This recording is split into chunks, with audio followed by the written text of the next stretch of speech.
International Judo Federation, the Judo Federation of Germany, and from all our sponsors, welcome to the final block of Düsseldorf Grand Slam 2020, Germany. Liebe Judo-Freunde, im Namen der Internationalen Judo-Föderation des Deutschen Judo-Bundes, aller Sponsoren und Partner, euch, liebe Judo-Freunde, ein herzliches Willkommen zum Finalblock des Düsseldorf Grand Slam 2020. Und wir bereiten uns vor, gleich auf den Countdown. Noch eine Minute gleich zu gehen. Von jetzt an macht ordentlich Dauerparty und wenn es dann in den 10 Sekunden Countdown geht, kein Halten mehr.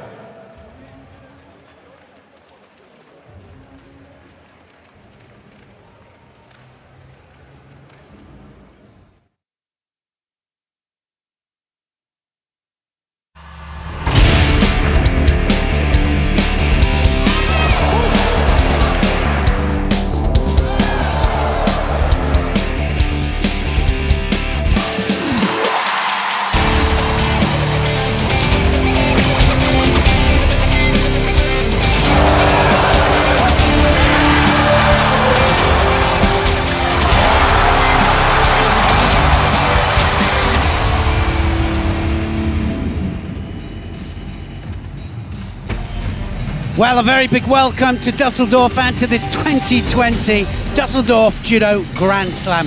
This cosmopolitan city on the east coast of the River Rhine plays host to one of the key qualifying tournaments for this coming Olympic Games in the summer. Valuable world ranking points and some domestic punch-ups as well will decide or determine who will compete in Japan later this year. 5 categories here on day one, and to introduce our final block here on day one is my co-commentator Sheldon Franco-Rooks. Good afternoon, Neil, and a good afternoon to everyone at home.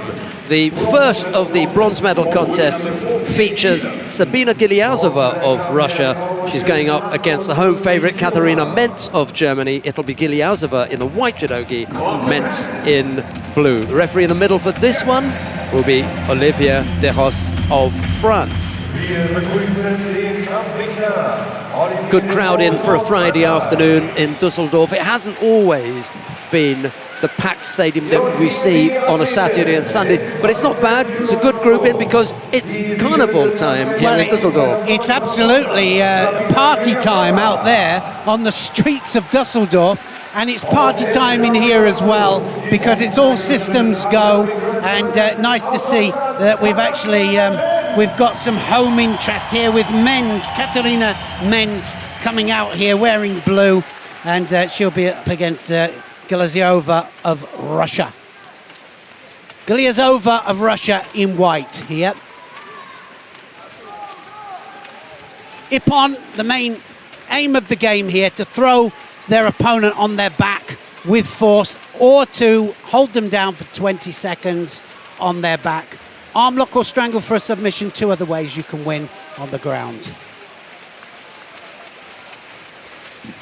Mentz, for me, is just a little bit of a surprise to be in a Grand Slam medal match. It's a really good effort from her. And I was talking to Neil earlier on about the edge that you get when fighting at home, and I think that's really helped her today. Some people suffer a little bit, nerves, I suppose, but I think it really has helped Mentz to be fighting at home today. I think also they've got no pressure, really, is it? You know, it's just go out there, do my best. Everything's, you know, every second that they're out there at this level, and it gives them the opportunity to fight some of the best people in the world. And the thing is about having a Grand Prix or a Grand Slam tournament on your home ground is that you can put your whole national squad in each weight category. If you've got 4 people in every weight category, you can put them in. And that means you can blood some of your juniors out there, your up-and-coming fighters, your 1s and 2s, and they can fight the world's best. First time for Katharina Mentz in a Grand Slam final, and it's in Düsseldorf. Yeah, and the crowd are behind her here. Great atmosphere in this stadium. Every time she flinches, the crowd will be on their feet, I'm sure. They had to move the venue for this because the crowd was too big for the Mitsubishi Electric-Halle. And I just stood up to look around because there's this non-stop buzz in the background, and I'm thinking, well, it's all around, and it is. The crowd is spread out. You may see in the background a few spare seats, but there are plenty of other people out of the camera shot. And had this been in the old Mitsubishi Electric-Halle, it would have been full. Well, yeah, too many people. They had to move it. Well, we've got a left against right here, and it's got to be said that Mentz more predominantly left, and Galizova of Russia right, which means that you get that kind of W effect with the legs. It makes it difficult, more difficult to get an angle of attack. It means you've got to take chances, but it's a different way in to the attacking movement than if you were right to right or left to left. So body positioning here makes all the difference.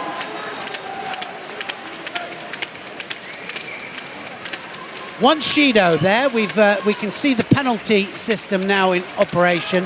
One Shido on the board to Mentz there, and that little yellow spot there on the board. 3 of those and it's all over, and they're given for minor infringements of the rules. It might be to do with gripping, not attacking every 30 to 40 seconds.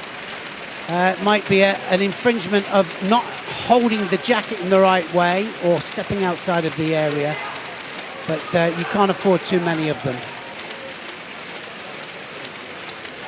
The longer that Mentz stays in this, the better I think it is for her. Giliazova is the one who is away from home, soaking up this pressure, and she knows that the chairs are not for her. Well, you're fighting not just the person in front of you, but everybody else as well. Everybody's starting to get behind Mentz. And as the energy levels for both fighters begin to drain, it's when you have to dig deep and you find out that there's something left there. And what you find out is the crowd are behind you. They're backing you. Yeah, well, at least they're attacking. That's a good thing there. And that was a bit of a face plant there. Mentz hits the deck. Got to get them on their back. It's anything from the side towards the back will get a score. Wazari for anything, well, just less than an ippon, which is throwing on the back with force. Both looking for the same technique, actually. One on the left, one on the right. So time goes, first 4 minutes for men and for ladies. And now it will go into golden score. Look at that. A little flash onto the crowd there. And we're looking at... who it was. Yeah, I was just thinking exactly the same thing. Any score now. Second penalty up to Mentz. One more penalty to Mentz and Galizova will win the bronze medal. 2 bronze medal matches and then the final will close. Follow. Here's the tip. Not quite.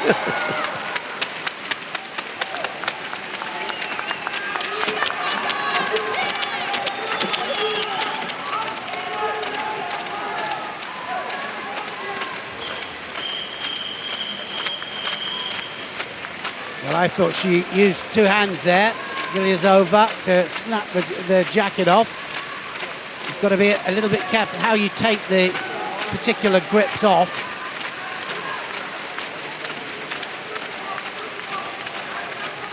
And of course you have a time limit that you have to attack within. Anna Maria Wagner giving her thoughts on it for her teammate.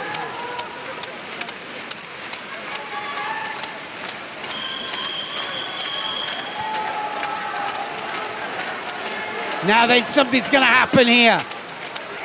Oh, nice Smigeshi. Wasn't yeah, it was. Yeah.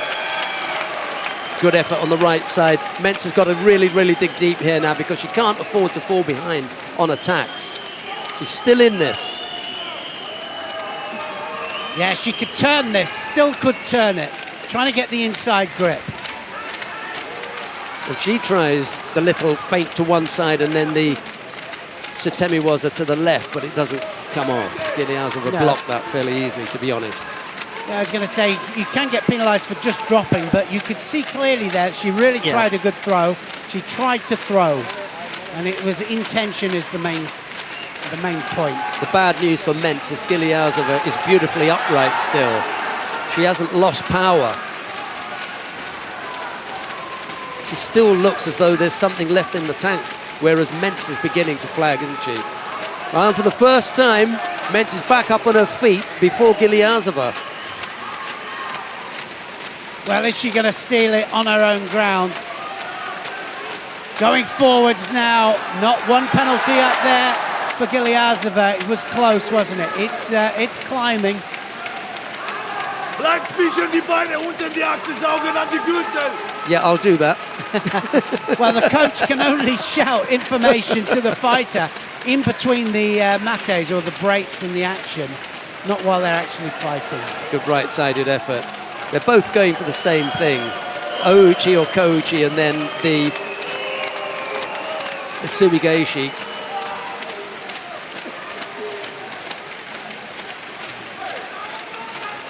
I don't think it is, actually. They look similar. I thought that might be Ivan Pershin in the stands, but it's not. It does look like him. So they're shouting for a penalty for Giliazova. She might get one. It's not far off. Of course, we don't want to see penalties. We want to see big scores. That's what we're after.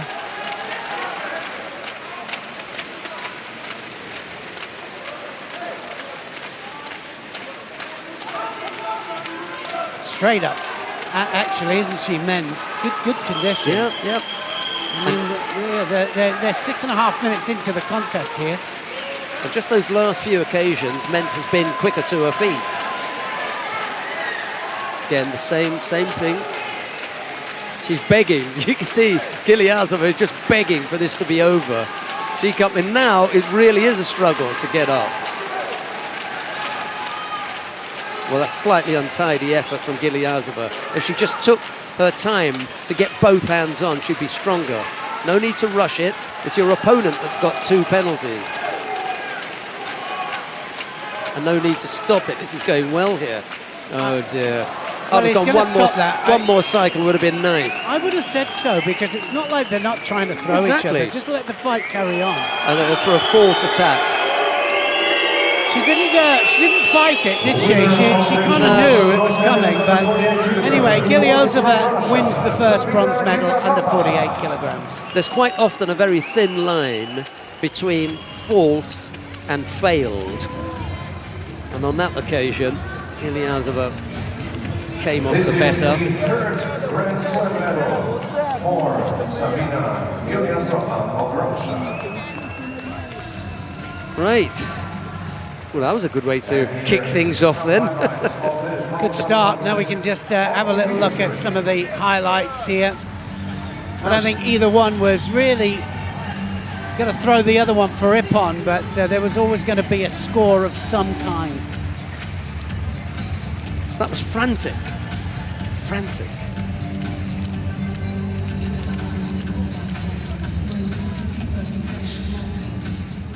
Congratulations with the third medal in a Grand Slam, Sabina Giliazova, Russia. Coming up next, the second of the bronze medal contests in the under 48 kilo category. Julia Figueroa of Spain goes up against Milica Nikolic of Serbia. It's Figueroa in the white judogi, Nikolic in blue. Referee in the middle for this one is Mariano dos Santos of Brazil.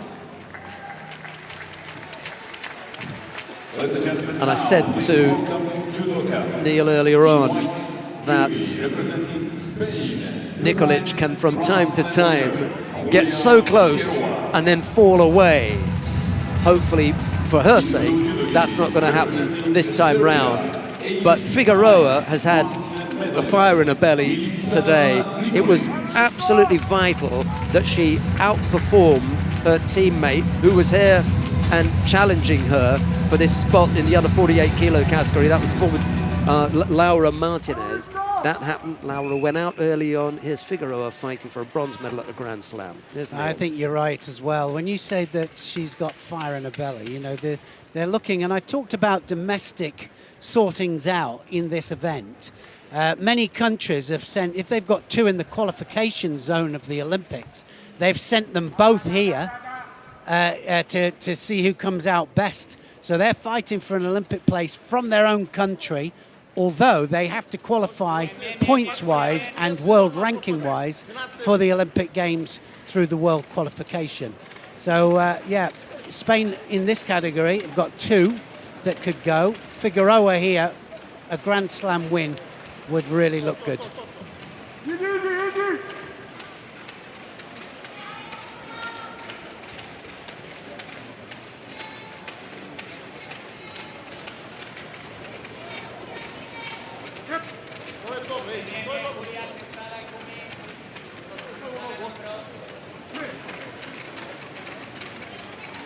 Nikolic, I have to say, always looks very, very awkward. For every fighter, they don't like fighting her because she's very extreme with her stance. Big arm over the back.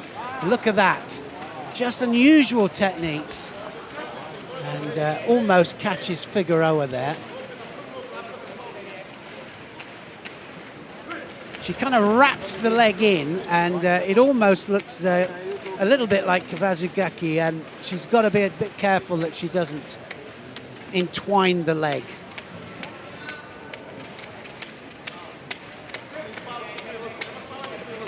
It was clear, wasn't it? If you speak Serb, I suppose. No scorers yet. We've had a minute and a half. Tense battle, and Nikolic can from time to time bring off that little sit-down Yoko Sotemi was up. This time Figueroa felt that coming and managed to block it. She's certainly been the closest so far, Nikolic. She's the one that's looked the most awkward, I have to say, but look at that. Here we go. Figueroa goes underneath for the Cianagi.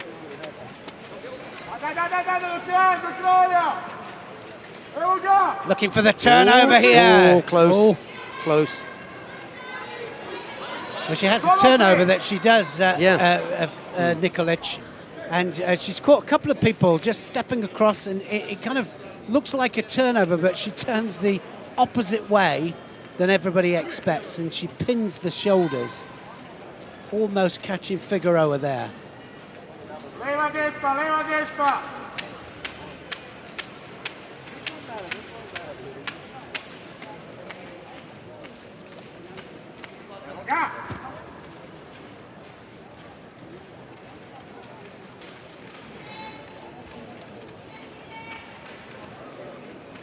Now Figueroa taking the Newaza to Nikolic.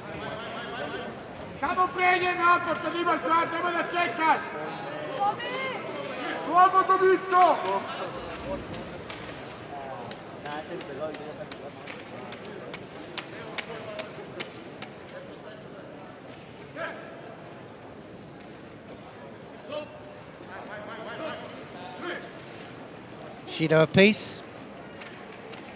Basically just saying you can't hand off, you can't pit-a-pat with your hands, you've got to grip up and go.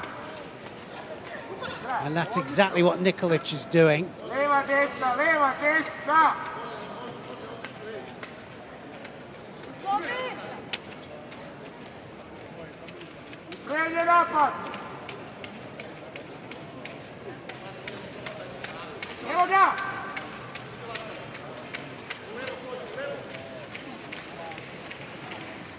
Well, another tight match, 48 kilos category. When the level, pretty even.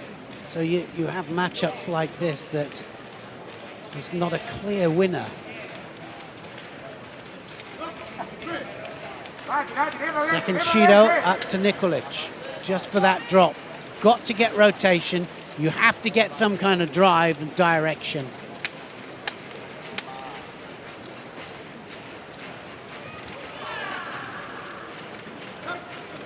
And now Figueroa starting to climb on top of this match. I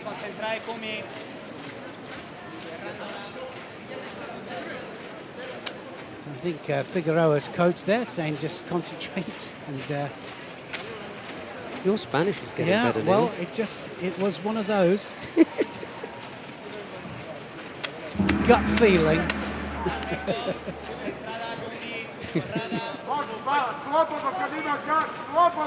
This has gone a little bit further than Figueroa would have liked. Ooh. Now then, that's going to be a second penalty up there. Figueroa. I wonder if she went to ground because of the whack. Well, probably, but I in still that think case, she made a mistake. Yeah. I mean, if she went to ground because of a whack to the mouth, then I'd say, okay, leave it. But if on going to ground, she hit her mouth, well, sorry. Well, they've said, sorry, you hit your mouth when you went to ground. Yes. But the reason for going to ground was you didn't like the grip. That's a Shido. To avoid being Yeah. thrown, Yeah. and that's what she did here. 2 Shidos apiece. One bad attack or one mistake by either one of them, and it will be all over. Final block, we like to see a lot of Ippons, and I was talking to somebody just before the final block, and I said, I think we're going to see a lot of Ippons, and we've had 2 golden scores so far. Will get better.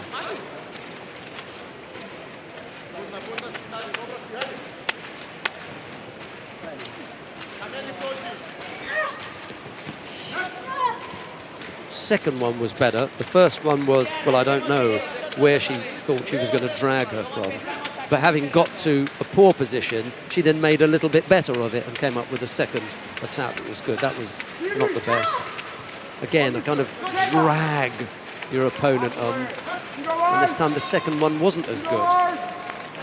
All looks a little bit desperate. However, there've been 2 attacks that you couldn't call false attacks. And we know what happens. You keep building up those attacks. The pressure on your opponent to attack builds, and that's when they make a mistake. Yeah, I think you're right. A little bit of desperation there. That's desperation. It's all over. She's lost it on that, Nikolic. And Figueroa's going to win this. Lucky. Oh, So dear me. lucky not to get called. Wow. Couldn't have... And That's again, definitely yeah. it. That is definitely it. It's all over. And You got away Figueroa- the first time. Yeah. Yeah, well, you got away with it the first time. If they'd given it to you the first time, there would have been no argument. But they let that pass. And then you come up with a second one and you look shocked. You can't. No, I think that when she has a look at it again, she'll realise that big mistake there. You've got to be careful that you don't just drop, especially when there's that little bit of desperation coming in. And the other thing is, you just dodged a bullet, if you like. Just take that little step back and make sure that the next attack is strong.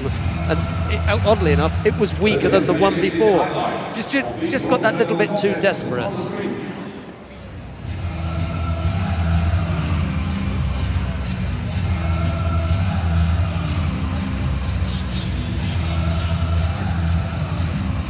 Well, unfortunately for Nikolic, the very thing that we were talking about, which was so close, she was on the brink of the final, lost the semi-final, into the bronze medal match, loses that. We were talking about it earlier, weren't we? Yeah, it's just such a shame. So close yet so far. And Figueroa, for whom it was so important to come in here and take a medal, does. We come now to the final of the under 48 kilo category. Tanaki Funa of Japan faces Shireen Boukley of France. It'll be Tanaki in the white judogi, Boukley in blue. Referee in the middle for this one is Veli-Matti Karinkanta of Finland. And this is the route to the final. You look at the names of the 2 coaches there. Fukumi Tomoko of Japan and Lucy Decos of France. Two greats, of course, former world champion, former world and Olympic champion Lucy DeCos. High-powered coaching in the chair.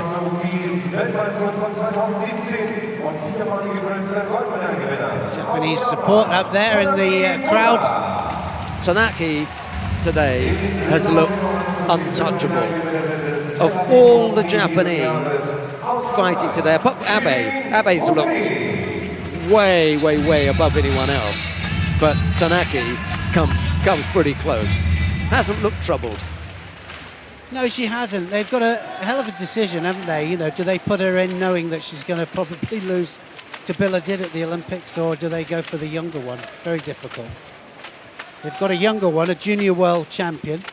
Went time with Billedid just a few weeks ago. And Tanaki, well, she's lost the last 3 times, all the time, every time by Ippon. Nice little effort on the right side. Yeah, great start, wasn't it, by Bouclé?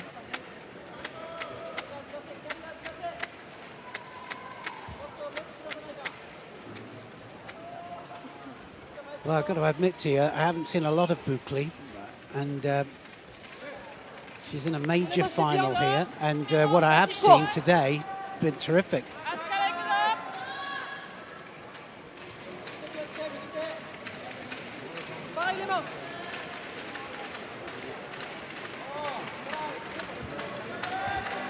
Melanie Clement is their #1, I think, in France.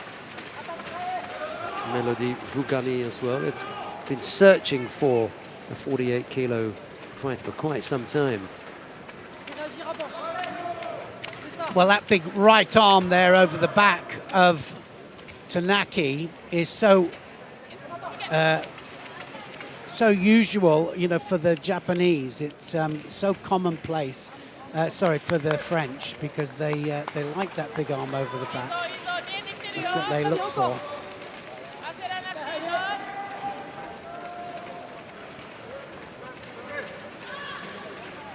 Yeah, she's only 21. And last year was the junior world silver medalist. You were talking a little bit about who it is that the Japanese want to send. And it was Koga Wakana. That's right. Who Bouclé lost to at the junior world championships last year. They had a little bit of a stab with Koga recently, didn't they? Well, she's fighting this just right, and Tanaki can't get to grips with it. She doesn't like it. That big arm over the back there, she needs to keep that all the time. Just be a little bit careful with the Seoinage. That's getting a little bit closer to the central point. And that's what you find with good Seoinage people. They'll keep plugging away with it, making a readjustment so that they come as central underneath the legs or between the legs as they can possibly get. And that's why she attacks that front leg there, Tanaki, so that she gets the way in.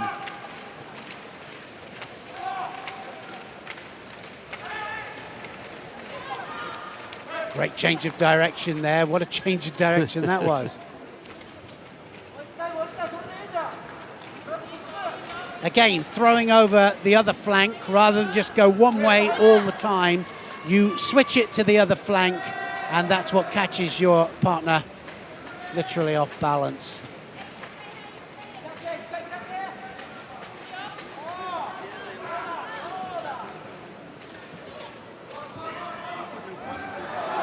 Oh, she's got her. That was a Wazari scored there, and Bouclé catches her with a sumigeishi there, and against the runner play, I have to say, Tanaki was the one attacking with all the big techniques. But change of direction again. Watch this switch. Well, she tries the Kosoto there, and then it's Bouclé's turn, and she goes in, just takes her onto her side for a Wazari. That grip with the right arm around the waist has been ever present for Bouclé from the get-go.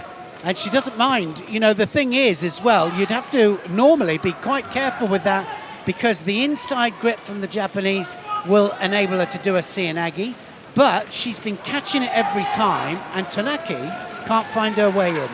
Quick look at the clock from Tanaki. She sees that there's just 20 seconds when she had a look there, 18 seconds now. Penalty-free, Buckley. That's a big card to play, for her to be able to play now. She can afford to play this tactically. It's not the most attractive way to finish a contest, but believe me, I'd be so far away from Tanaki. Tanaki can't find the way in, and it's going to be Buckley to win, and she wins it on that Wazari. What a great win for her. Tactical all the way, and she played everything right there. She really did. Arm over the back, and then she switched it to the Sumigaeshi and got the Wazari that wins her the match. First gold goes to France, and that was a superb performance. It really was. This is the first Grand Slam medal for Chérie Buckley of France. Well, she follows up a fifth place finish in Paris a couple of weeks ago with a gold medal winning performance here in Düsseldorf against the former world champion and arguably the Japanese #1. It's a good performance, it really was. I mean, from a tactical point of view, I have to say that Tanaki never found her way in, did she? There's the Sumigaeshi there, she lands on her side, and she looks up as if to say, no, I didn't land. I mean, she comes off her side quickly, but it was a score, and I've got to say, from a tactical point of view, she played it perfect. So Neil, we know what the aim was of... we know the aims of most of the fighters that we're going to be talking about here.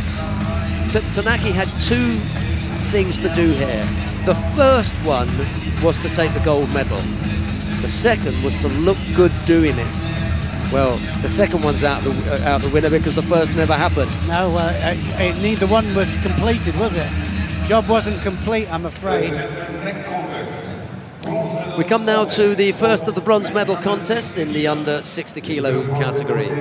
Jore Verstraeten of Belgium goes up against Kim Won-jin of the Republic of Korea. It'll be Verstraeten in the white judogi, Kim in blue. The referee in the middle for this one is Lubomir Peter of Australia.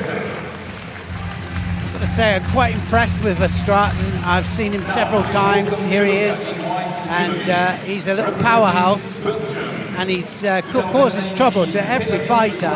But Kim Won-jin, a world silver medalist, and he is a real handful. Korean team coming onto form just at the right time, just coming up to the Olympic Games. They've sent full teams out to Paris a couple of weeks ago and to Tel Aviv a week before that. And they've been sending all their team out actually to gather last competitions before the Olympic Games.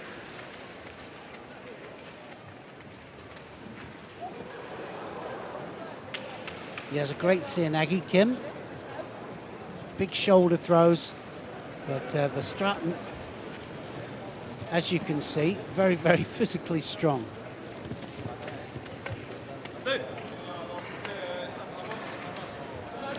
Kim Won-jin moved very quickly up to number 14 in the world ranking list. He was trailing his teammate for a while, and all of a sudden, a couple of good results have put him in a really good position.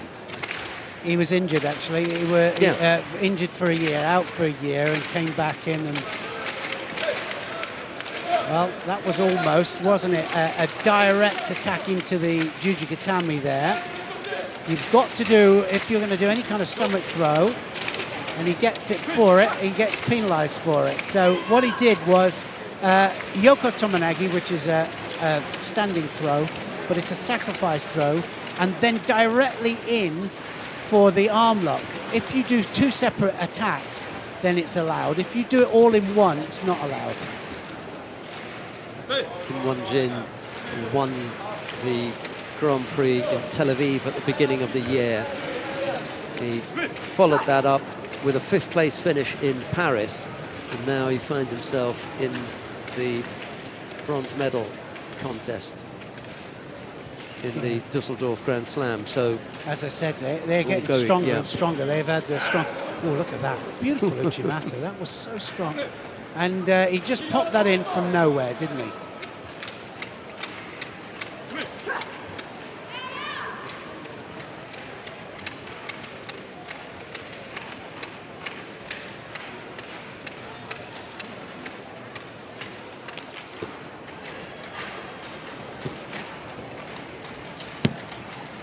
Now starting to pile the pressure on Kim. Verstraeten needs to get on his bike a little bit.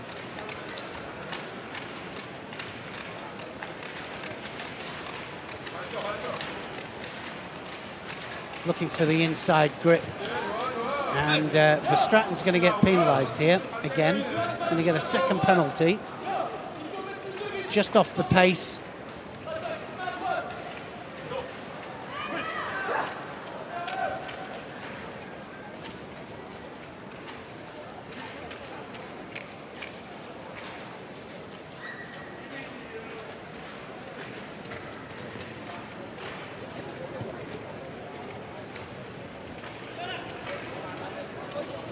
Just doing enough here, and you can see that the movement from Kim is the movement that he is trying to open Verstraeten up and trying to find just that opportunity to drop in for a shoulder throw. There it is. All the time trying to create space, and that's the name of the game, to create that little bit of space to initiate an attack.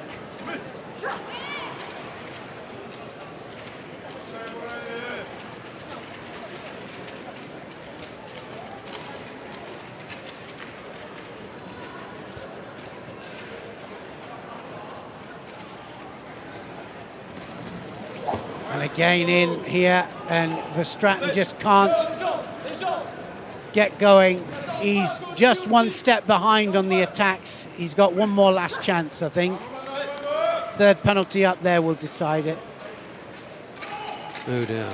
There it is. It's all over. Verstraeten then just behind on attacks, and Kim wins by default. Winner and bronze medalist for men under 60 kilos in blue judogi, representing Republic of Korea. Neil Adams was talking about the waves, in a way, that you catch, or that one catches on the way to a big event. This is medal number 8. You don't want to be too high too soon. Take your time, progress, and make sure that you are right at the top of your game for the biggest competition. This isn't the biggest competition for Kim Won-jin. He's not quite yet at the top of his game, but he's not far off it. Yeah, and not being far off it is good. You know, you'd be a bit worried if you absolutely hit it here or at the next event, you know, in Russia. But you know, you'd be really worried if you did, because then you'd think, well, it's going to be off. The peak's going to be off for the game. So peaking, actually, one of the most difficult things to do. You try to be within a percentage of your very best. And of course, you know, we were talking about it earlier, saying that you've still got to be in there. You've still got to be up there and round about.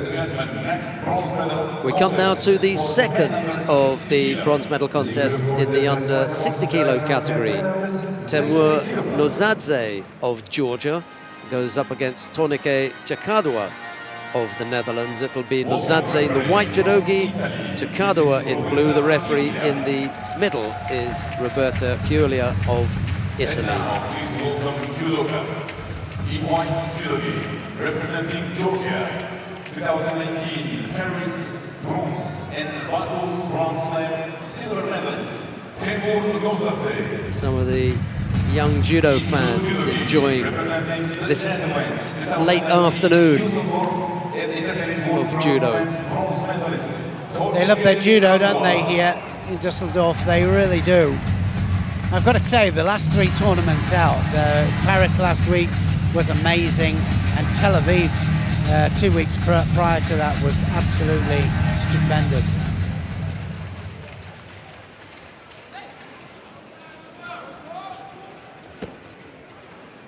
Big numbers as well, that's the other thing. So sometimes it's 4 rounds, quarter-final, a semi-final and a final.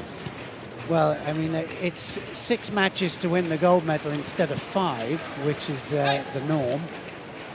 But some of the categories have so many in, it's an extra round. Chikadwa picked up a penalty there. Yeah, they don't normally pick them up quite that quick, but unless it's an infringement with the gripping and the sleeve. Yeah. So he's obviously holding the sleeve in the wrong way. You can't put your hands inside the jacket. Cross grip, you've got to attack straight away. Anything unorthodox, actually, other than sleeve lapel, got to attack immediately.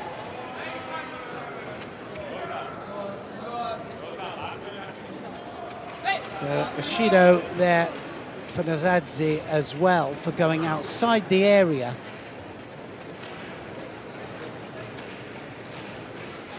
Still to see an ippon yet. I think it's going to start. Let's hope it does.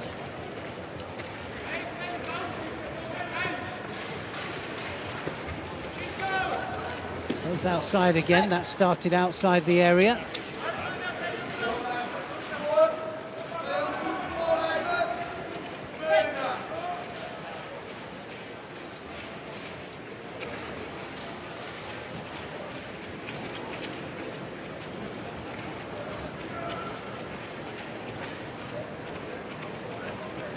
Chikadwa does well against Eastern European fighters, and he just got an unusual style himself.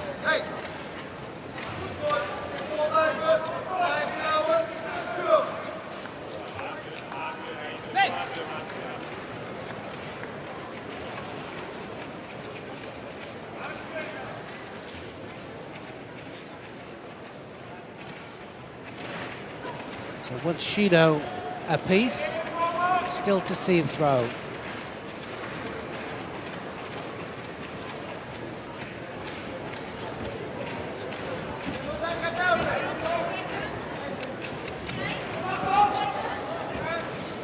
Something going to happen here now. Close one. Zadzi just climbs off that.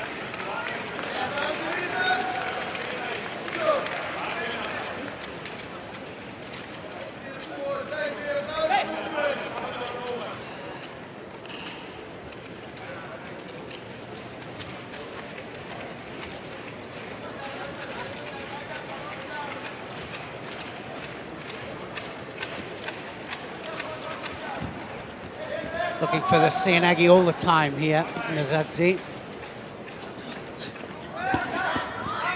Not a bad effort, right-sided. Threatened Nazadze for a moment. Just managed to get the right arm around the back and get the hips across there. Chikadwa.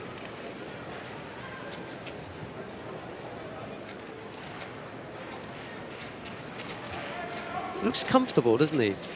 Yeah, the Dutchman against the Georgian, and that's unusual. Yeah, he's got a quite a steady pace, you know, and like I say, fights them well because he has a similar style, and so he does well against the Eastern Europeans. But I've spoken to him. Yeah. I've spoken to him quite a lot, and all of his judo has been done in the Netherlands, but quite clearly he's got Georgian background, but all of his judo has been done in the Netherlands, and despite the fact that he is welcomed in Georgia when he goes there, it's not as though he went and learned judo there. Oh, nice change of direction. He almost got caught, looked as though he was up for a minute, and then he himself managed to get a bit of a turn in. Couldn't quite come up with the score though. Got to get them on their side or their back. in order to get a score.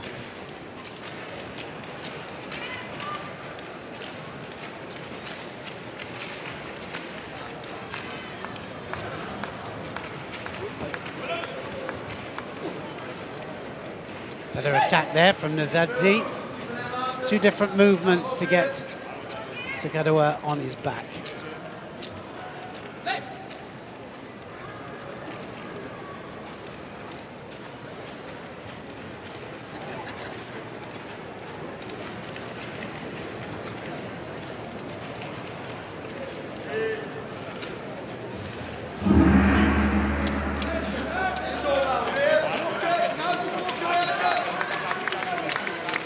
So another golden score situation. Golden score.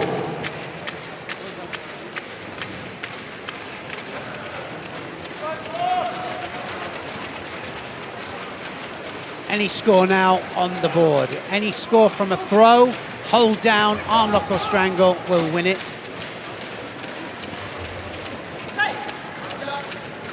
Well, the Georgian was lifting Jakadoa off the ground there. So it wouldn't have counted as a throw, but would count as a turnover for hold down. Can't, if they're literally lying down on their face, you can't just pick them up and then throw them off the floor.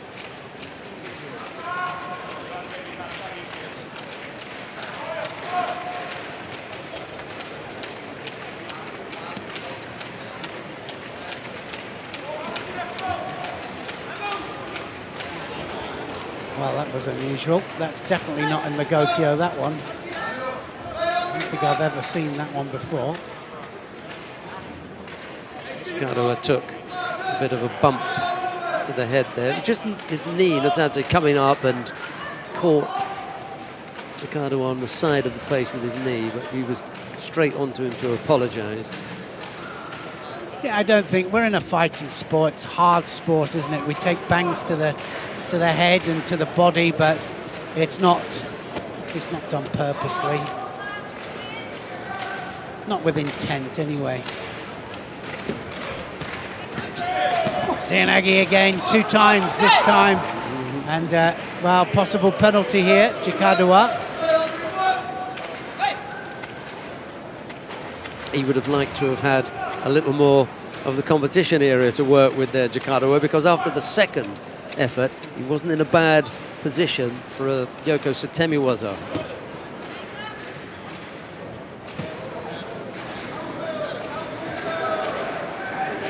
Just like to see him with his head a little bit higher up. Looks slightly bent over now. Makikomi, but it was an out rather than a genuine effort for me. Didn't like the grip.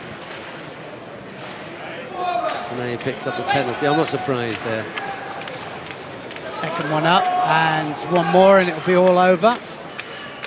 There's just been this last minute, maybe minute and a half, where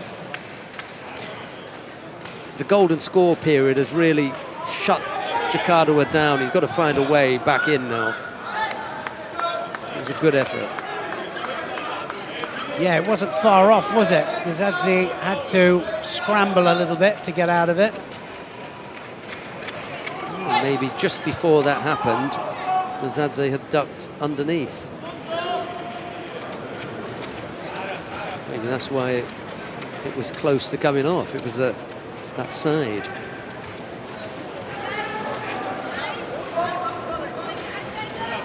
Kouchi Now, ooh. Well, Kouchi there on the inside of the leg. That was off the ground. Yeah, that was on the ground. Definitely on the ground. That. He has a little look up there to say, I think that was a score. Definitely wasn't a score. And we see this, don't we, quite often, and the fighters will look and they'll go, well, you know, you made the wrong call, but actually it's them not knowing how that particular rule works sometimes. You can't actually throw off the ground, so you've got to be coming up into a standing position, be at least one of you in a standing position.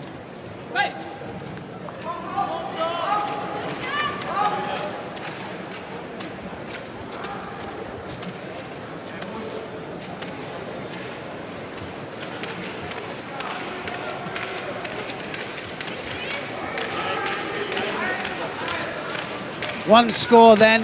Who's it going to be? Oh, just manages to turn out of that. Jikadawa just managed to turn onto his front there. If it had been his side, it would have been all over.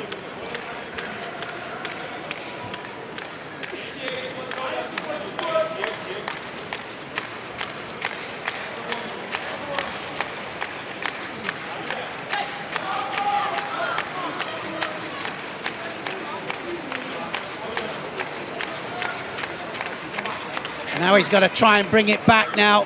Jikadawa definitely behind. Dropped Cianagi, wasn't strong. One false attack in the wrong way now will cost one of these the bronze medal.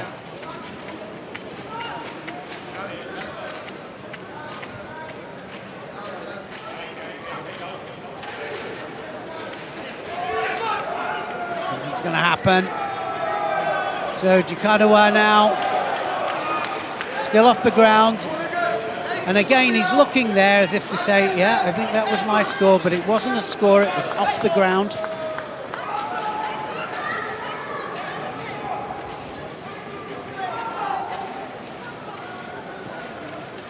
Good refereeing, not getting carried away by the crowd.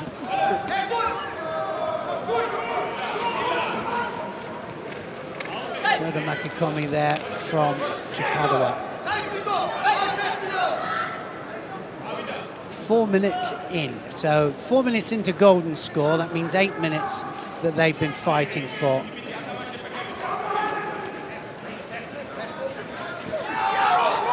And again, Soda Makikomi. Now has he got the shimmy waza? He might have it there, he might have the shimmy, not quite. Well, I thought the jacket was round the neck, but not quite there. What a battle this is. 4.5 minutes of golden score. And both fighters still slugging it out. Well, I think if we have too many of these, we're going to be here till 10 o'clock tonight. Every match so far gone into golden score.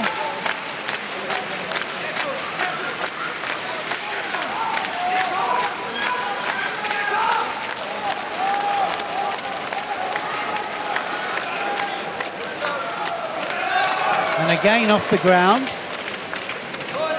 Yeah. They're neat little takedowns, but not from a standing position. No, I don't think he quite understands the difference as well. That's 3 times he's looked over at the desk, the front desk, which is where the referee supervisors are, and just trying to get a score for it, but they're from the ground.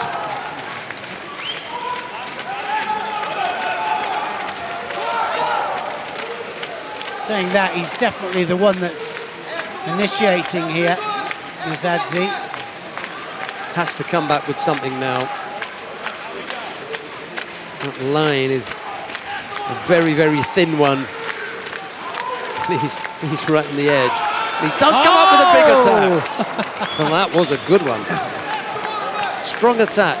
Well, every time you think that you're going to get a third penalty here against somebody, one of them comes out with a great attack. Well, they're saying that he used his head to defend it. I'm not so sure about that. I'm hoping that they don't do it. Have a look at his head hit the ground here. No, he turns this way, doesn't he? I think so, yeah. I don't think he's And there's more of Jikadawa putting his head into the tatami in an effort to throw. But he do. Oh.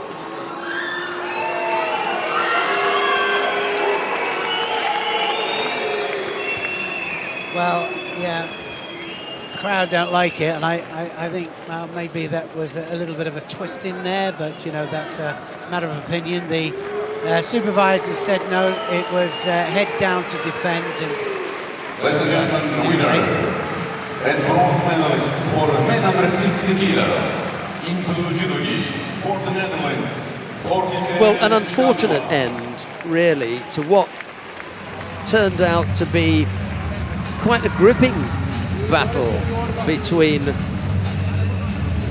Temur Nozadze and Tonika Chikadua. Very, very little to separate them. Chikadua managed to come up with that last big attack, and the decision really rests on whether they felt Nozadze was using his head to avoid the throw, and the decision was that that's what they felt, that he used his head to avoid the technique, and as a result of that, they gave. Yeah. Well, at the end there, to be honest, it was only when you see the body from that position. See, he bends his back. Good decision. No, I think You can only bend your back if you're trying to avoid something, and I didn't see it from the first position. And there's the arch. You look for an arch. An arch is an unnatural position where the legs bow, the back bends, and you can only do that off your head. It's not something that you can do in mid-air. I think sometimes you have a choice, and sometimes you can't avoid it. If they throw you so fast, you hit your head and then you go over your head. Yeah. Other times, what they're looking for here is intent, and they're saying that he put his head down there, and I can see that why they made the decision, and he gets Hansokamaki for it. Right, well, Neil was talking about contests taking a long time. This one, unfortunately, is not going to take any time at all because Yang Yung-wei of Chinese Taipei was injured in a previous contest. His opponent, Takato Naohisa of Japan, stepped to the tatami to take the final. I'm sure he would have liked to have faced him. Takato Naohisa takes the gold medal. Not his fault that Yang Yung-wei couldn't take part, and that saves you another golden score, Neil. It does. Well, I don't think that was going to go golden score, actually. But Japanese have a big problem now, haven't they? 60 kilos. Yeah, because all that has happened here is that Takato has confirmed his standing as one of the best fighters in the world at 60 kilos. Which is the same for Nagayama. So it's 50-50 really, isn't it? Yeah, well, Nagayama won Paris last week, and now Takato this week here in Düsseldorf. A lot of it will go down to their fighting in the national trials. We come now to the awarding ceremony for the women in the under 48 kilo category. The medals are being presented by the head sport director of the International Judo Federation, Mr. Vladimir Barta. The first of the bronze medals goes to Julia Figueroa of Spain. There's a bronze medal also for Sabina Giliazova of Russia. Silver medal goes to Tanaki Funa of Japan. The gold medal goes to Shirin Bukli of France. Prize money and the mascots are presented by the honorary national coach of the German Judo Federation. She did an absolutely great tactical match against the former world champion, and she did a good job, didn't she? She really did. She did everything right. Didn't look in any danger, really. I mean, the Seoinage a couple of times looked as if it could have scored, but Sumigaeshi there, that big arm over the back there, was what she was after for the Sumigaeshi. In the end, side sacrifice, enough to get her the score and the gold medal. Ladies and gentlemen, please all rise for the national anthem of France. And now the national anthem of France.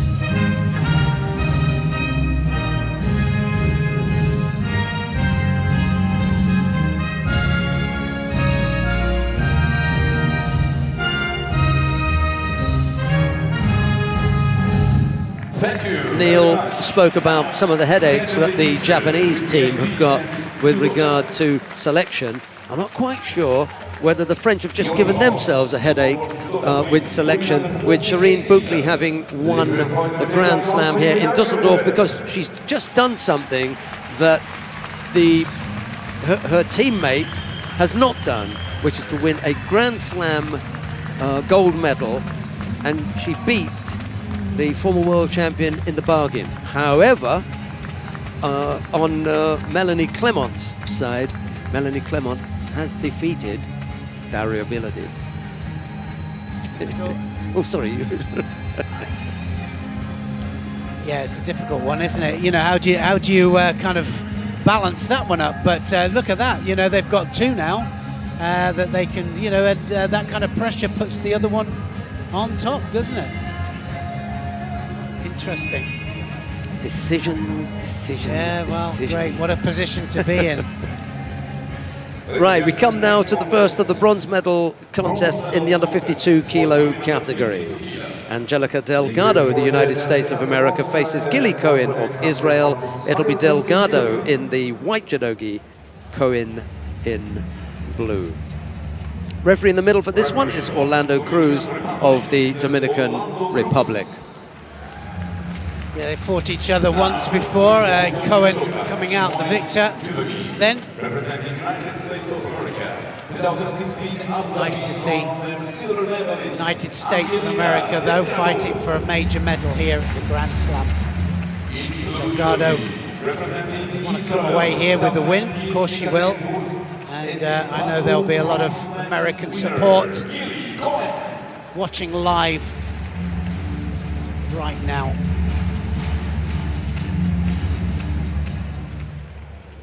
Delgado then in white, Cohen of Israel in blue. Delgado has competed at under 63 kilos previously.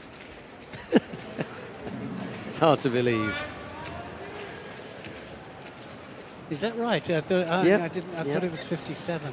She's, well, on her way down to 52, she hit 57 as well. However, she took that situation under control, being at 63 kilos, and now is at 52 and perfectly happy with it. Good for her. Delgado started at a good pace as well, and a lot of these contests that we've seen today have all depended on pace. We're going to see that in the final of this 52 kilos category for sure, because that's going to be all about pace, that final. Non-stop Cohen of Israel. They've got a great squad, men's and women's, the Israeli team. A lot of success. It's one of their most popular sports in Israel. And they're most successful.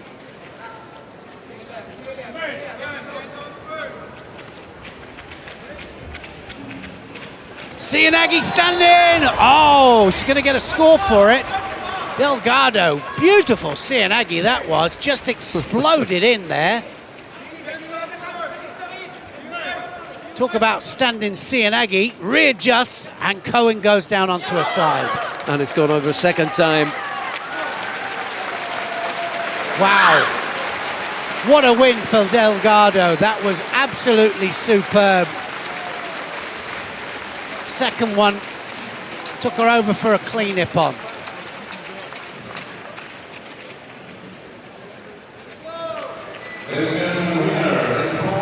Bronze medal then for the United States of America, Delgado. Great performance. What a Cianagi that to start it all off.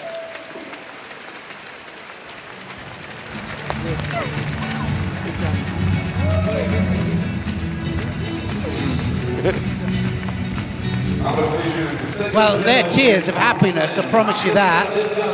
That's the safety buffer that you're looking for when you're number 16 on the IJF World Ranking list. Because you know from here, the points that you're going to get at a Grand Slam, they're just going to push you that much further up and leave the others trailing in your wake.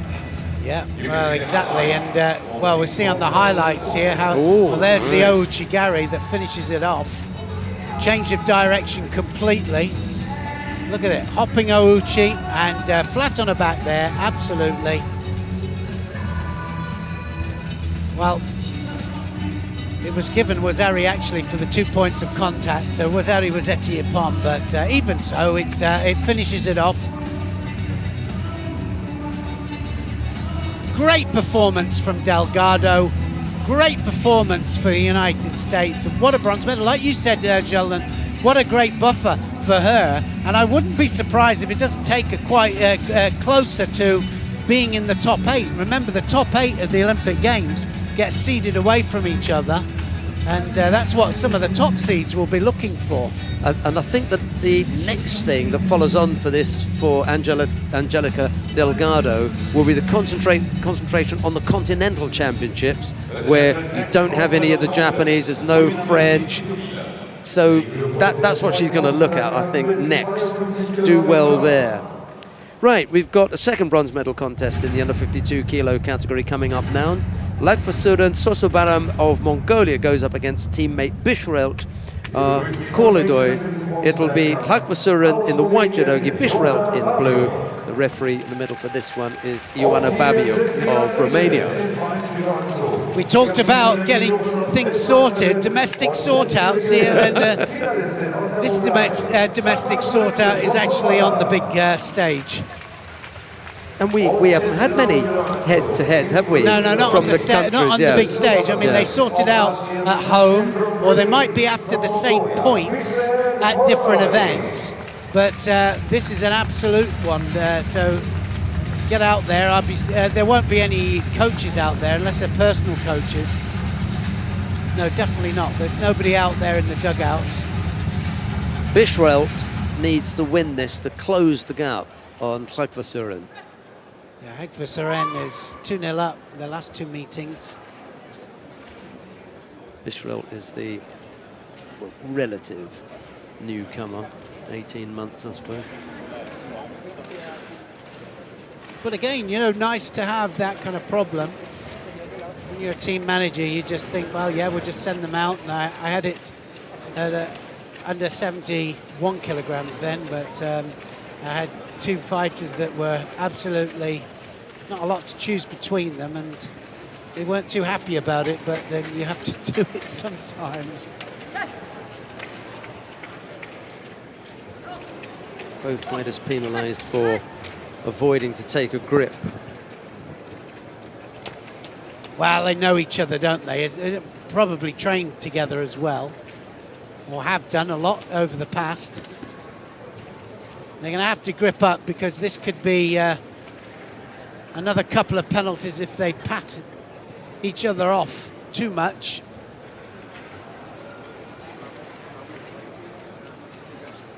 They've got to attack.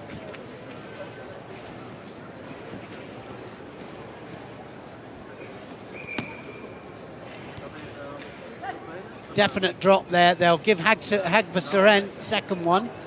She'll get a second penalty for that drop. No hands, no hand control, no rotation.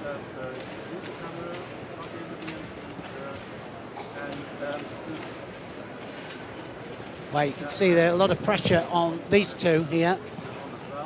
Team manager of Mongolia definitely looking very, very carefully.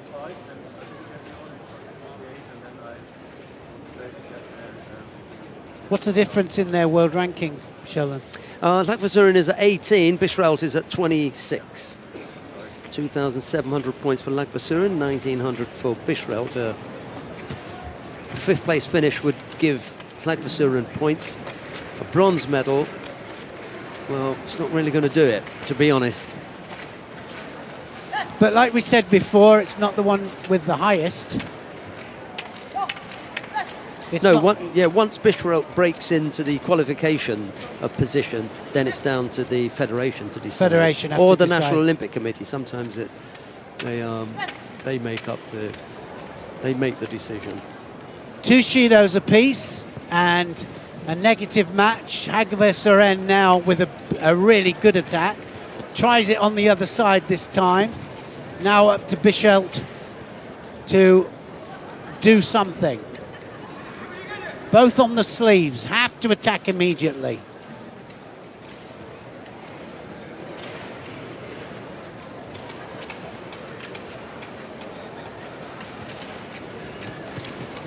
Tries the Oso to go. No rotation on that from Agva Seren. She might lose it on that.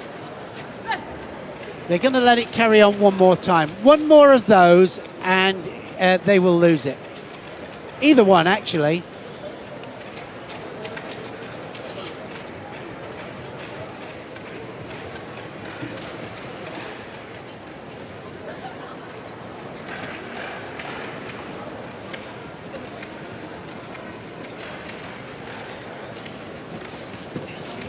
And again, just drops down onto a backside. No drive, no breaking of balance. Little bit more leeway being a medal match in a Grand Slam. I think if it had been the earlier rounds, it would have been all over. Too far away with the Uchimata effort. It's going to cost her this. They're going to give it to Agva Seren's going to be disqualified. Bischelt's going to get this. So Bischelt gets it by default. On the sitting on the winners of the 52 kilo category. In blue from Mongolia, Bischelt Holodoi.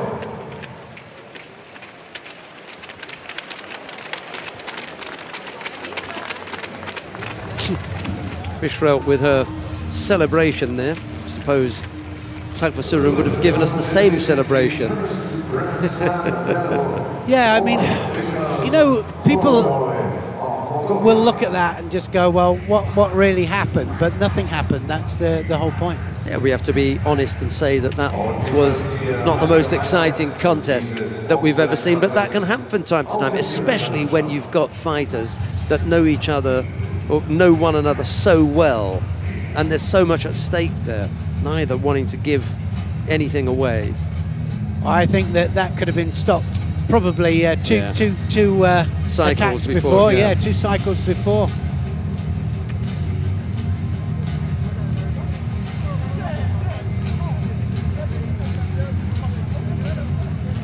Well, this is the final that everybody's been waiting for. And I'll let Sheldon do it. We come now to the final of the under 52 kilo category. Amandine Bouchard of France goes up against Abe Uta of Japan. It will be Bouchard in the white judogi, Abe in blue. The referee in the middle for this one is Vladimir Nutsubidze of Georgia.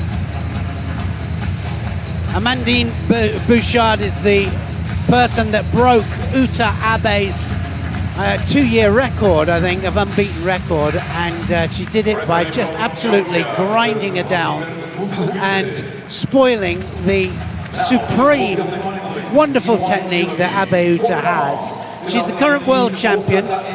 Bouchard is the world #1, world ranked, which makes her one of the most consistent in all of the tournaments that she's done. She beat her not long ago, and I think that what's going to happen here, Abe Uta is going to come out all guns blazing. That's what we've seen all day. Let's see. Abe Uta in blue.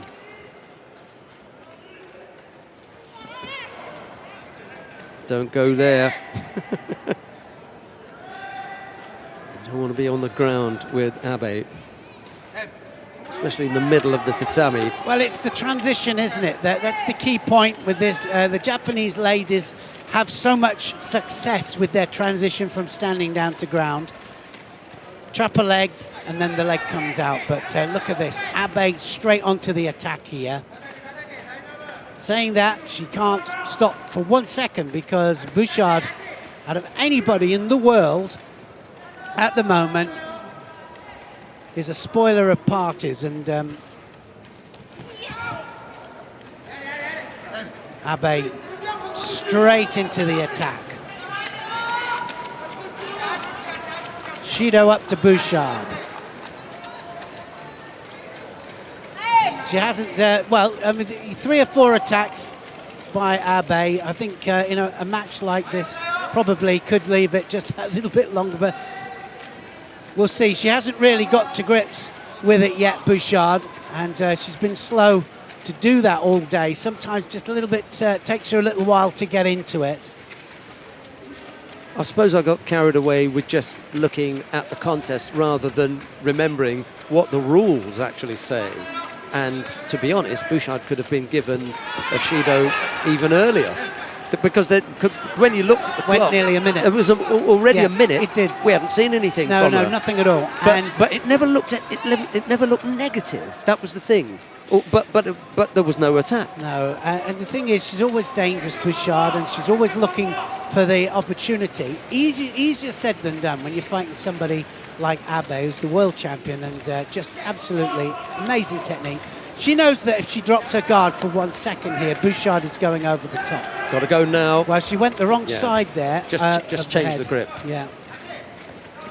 And again, can't leave it for too long. Go again, and she does. It's a good lesson for judoka who are watching about just how quickly you need to put those attacks in. When the arm goes over, when you don't want it to, you've got to make something happen. Or immediately after that, she went deliberately and then came up with the... Or reset. You know, sometimes you've got to reset the gripping strategies as well. She'll have everything. She'll want to really prove that she is the number one here, Abe. Can you believe that Bouchard has had to be told to have a gi done up with 1:45 on there? And the reason I say that, because as you know, if he has to tell her again, it's a Shido. Yeah, she will. She'll get penalised for it.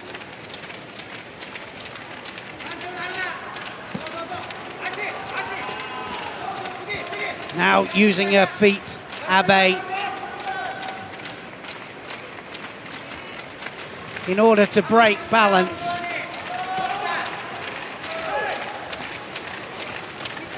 They're just getting out gripped here, Bouchard. Great attacking from Abe.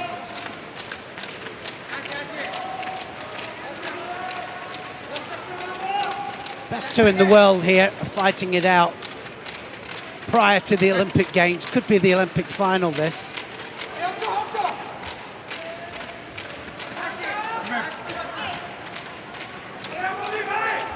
(4-1) and they're head-to-heads, actually. Abe is 4-1 up. Lost the last one, which he was not very happy about, I can tell you now. Especially because it was in Japan. Well, yeah, no, exactly. So she's the one that's initiating, but Bouchard doing everything right there with that sleeve. And that was close. Sori Sorikomigoshi there, right the way underneath. Bouchard just manages to stop the rotation. Just goes in with that Sori Sorikomigoshi there, explodes in, and just manages to pull that sleeve out. Well, both her and her brother have exactly the same way in for that Sodi. The hips disengage or engage fully, and then they go through a little bit more and make an adjustment. Landed on her head there, you can see that. Bouchard just feeling a little bit there. Second penalty up to Bouchard.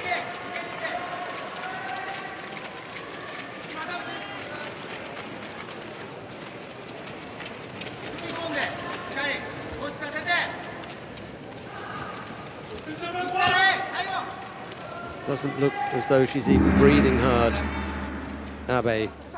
Well, and I've got to say the same about Bouchard as well. Bouchard, you know what I mean? She's like excellent condition, really excellent condition. It's not like they're trying to suck in air, and it's not laboured getting up onto their feet. But certainly it's Abe who's been taking the initiative here. Uchimata initiative this time, off the sleeve as well.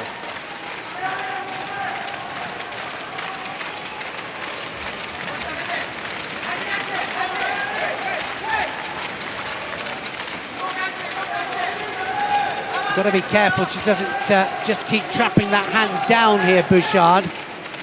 She's got to attack off it as well. She's trying to come up to attack Abe, and there it is.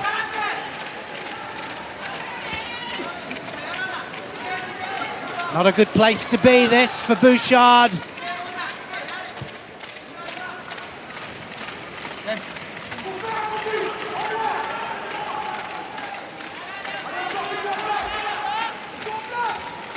Certainly out of anybody in the world at the moment at under 52 kilograms, Bouchard is the only one that can fight Abe like this. Abe, head and shoulders above everybody else.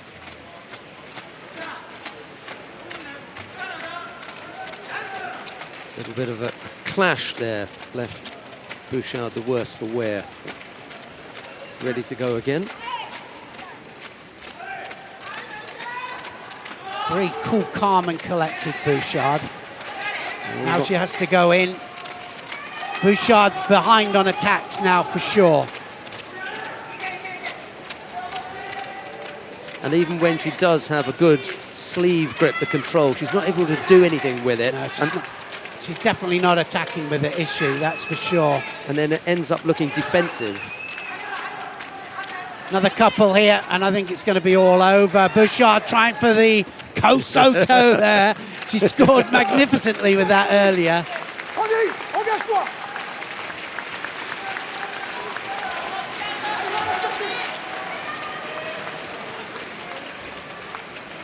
Oh dear. It's all over. Wasn't able to keep up with the tempo of the contest that Abe set. We said that right from the get-go, that she has a particular tempo, doesn't let people settle. A big smile on Abe's face because she knows that she's got one back now, got the revenge. Doesn't matter about the ones that she won before, it was the one that she lost last. That win was more important than the gold medal, that's for sure. Yeah. She wanted to prove to herself, as much as everyone else, that that was just an aberration, the loss to Bouchard in Osaka, and she could come back and say, right, this is my goal, I'm coming to get you, and she did. Well, I almost for sure that's why she was here anyway, to fight Bouchard and to get the that skeleton out of her closet, because, you know, for sure, this lady here is the only one that can give her a fight like that. You know, she's the only one that competes in every way and can stop that Sodi Surikomigoshi and the Uchimata. But another great performance from Bouchard, but you've got to say that, well, she did look in a class of her own, didn't she, all day except for that final.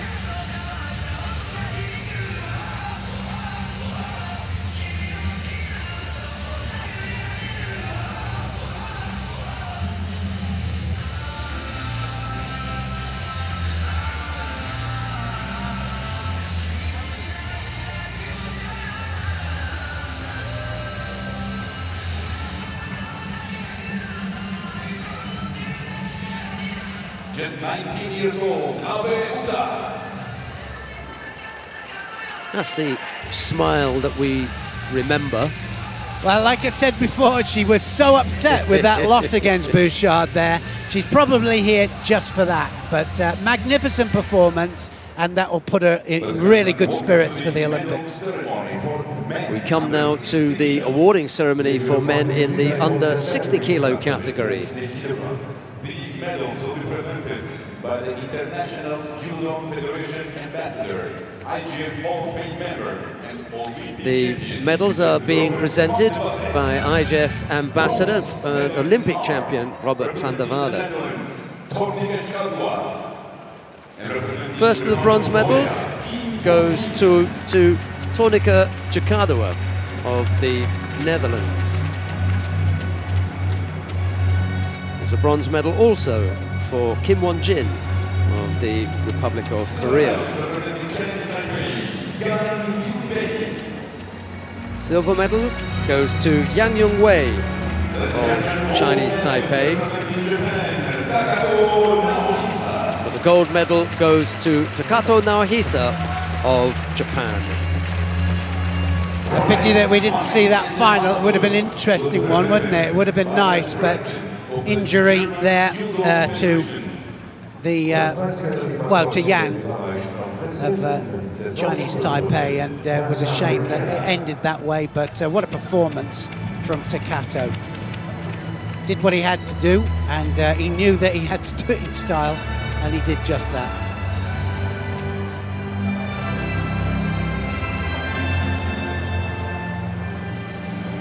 National trials, here we come. Under 60 kilograms. Two that could win the Olympics, and they're going to have to fight it out to go. Now, the national anthem of Japan.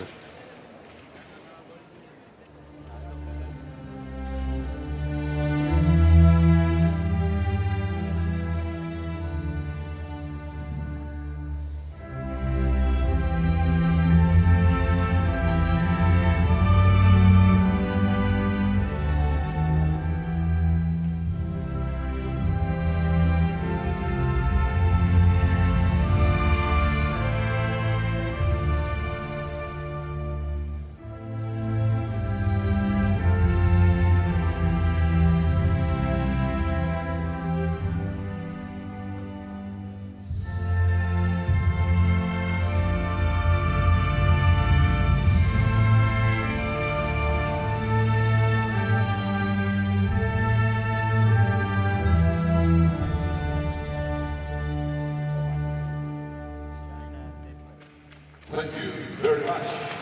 Final picture with VIPs and judoka.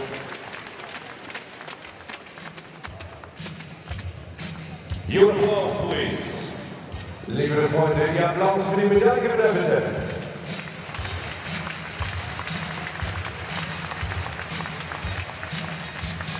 There's the winning quartet, Jakadoa and Kim, with a bronze medal. Winners Yang picked up the silver. It was Takato who took the gold.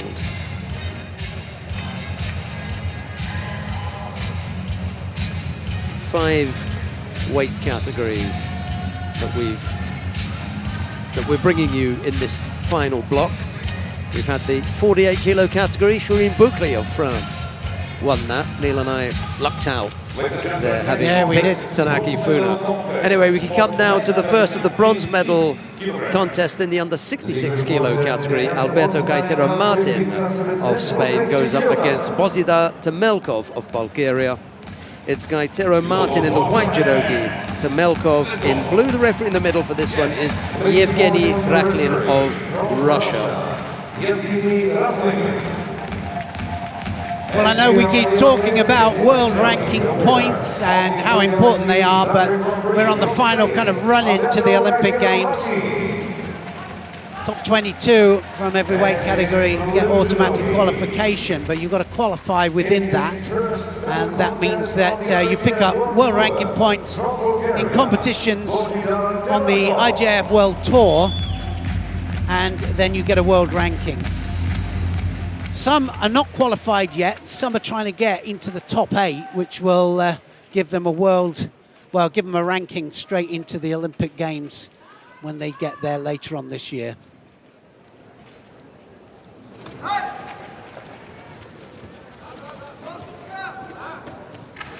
Gaitero Martin of Spain.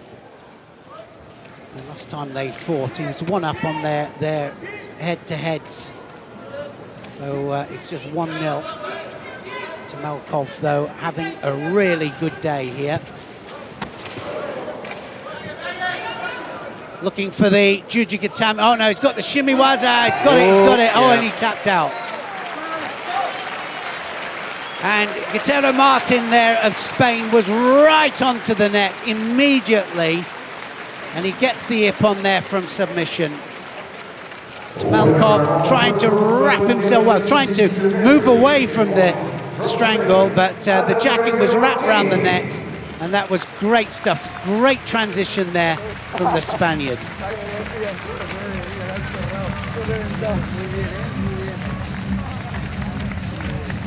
They're having a bit of a day of it, aren't they, Spaniards? Well, you know, we're seeing a lot of the countries, aren't we, that are really coming to good form at the right time. Let's have a little look how he got into this. Here, look. So straight on top here. And I think that, well, he thought that he got into an advantageous position there, but then he left his neck open. He wasn't really protecting the arm or his chin, was he? His No, throat. well, he thought he was throwing, actually, and Tamelkov tries to get the advantage, but leaves his neck wide open. He was looking for the out, wasn't he? Yeah. The out from and getting up. Yeah, he wanted to stand up. It was on at this point here, and now gets the shimmy waza. Horrible.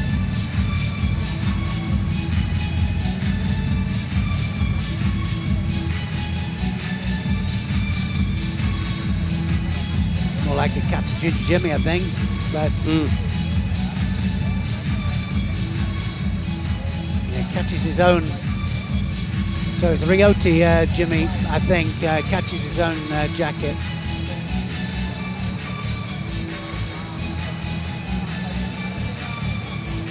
Great stuff, and very opportune as well there. Had to submit out of that.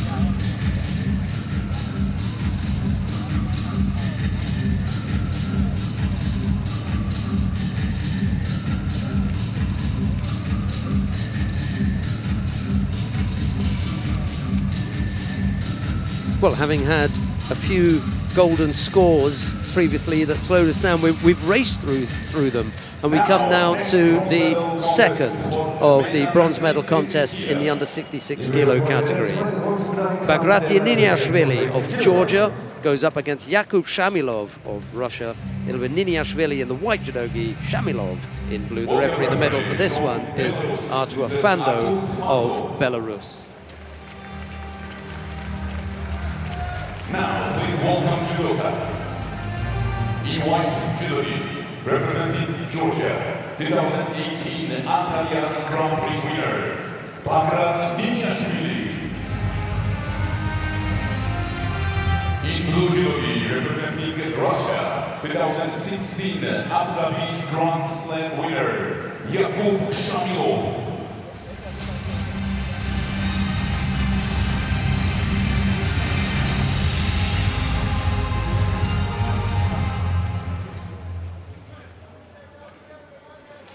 Should be an interesting one. Two big throwers. I think they're going to hook up, these two. I think they'll be open for it. A little bit like two big punches going in toe to toe. Both of them liking close contact.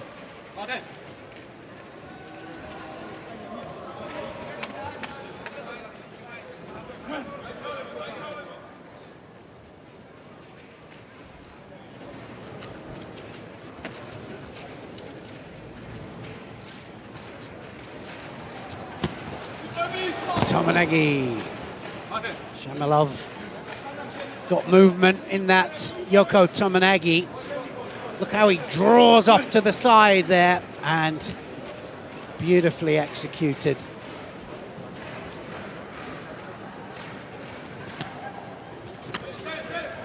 Going to be a Shido for Shamilov now. He just walked out the area. So a penalty for just not being aware of where your area is. It's within the orange part of the mat. Got to stay within it.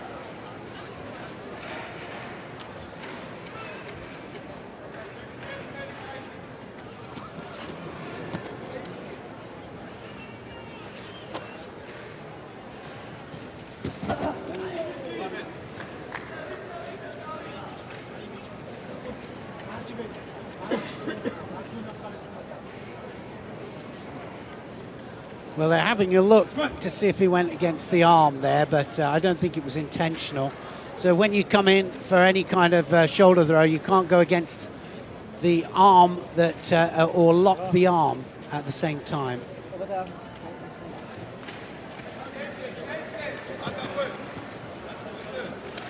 Somebody's going to go here. I just get a feeling that they're just lining themselves up, ready for the big technique.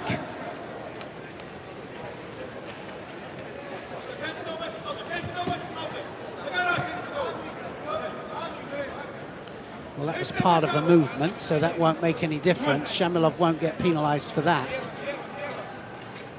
When you step out without any kind of movement from your opponent,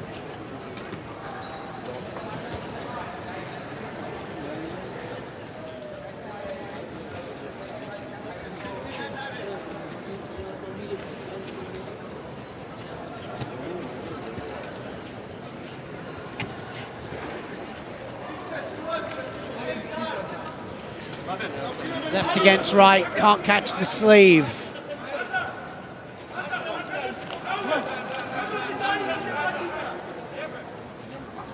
Niniashvili gets the Shido just for blocking out. Arm over now, somebody's going to go. This is where it happens. Yes, Wazari scored. Shamilov takes him over then. Sumigaeshi there, as soon as the arm was over the back.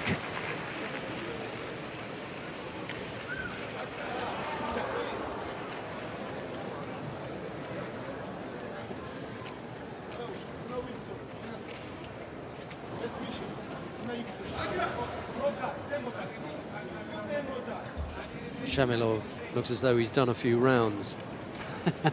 I think they both do there. They're both tired. I'm not talking about in judo either. Must have broken that nose at some stage. Now he's going to come forward, isn't he? Niniashvili here will really open up now. He'll be doing the same here. Big arm over the back, trying to get the big pickup. Oh! Now they're not sure where he landed there. We have to see the landing. You're not scoring the flight, scoring the landing for sure. Let's have a look where he lands.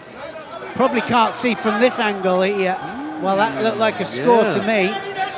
They don't give.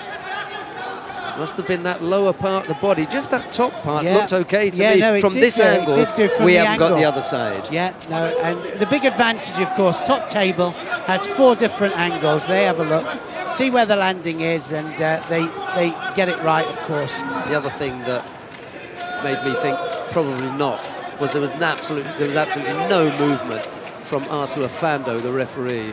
There you go. No, landed on its front, so you can see that from that angle.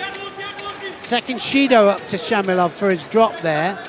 27 seconds he's got to hold on to this now.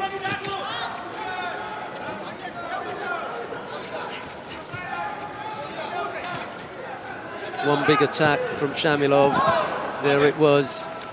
Would have been nice if he could have stayed in the area and worked on the ground a bit. Gets good draw on that Yoko Tomonagi, he really does. Well, the great Kashiwazaki sensei was one of the best at it. 6 seconds left then, and the second's ticking away here, and I think Niniashvili just realizes he didn't have it in there, did he? Shamilov does enough. Really good round of applause from the crowd here. Good fight. They enjoyed that tussle. Shamilov coming up with the single score to take the second of the bronze medal contests.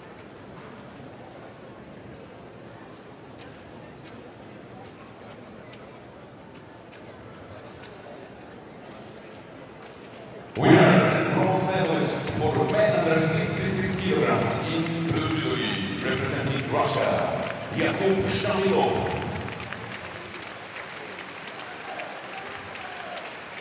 This is medal number 6 in a Grand Slam, Yakub Shamilov, Russia.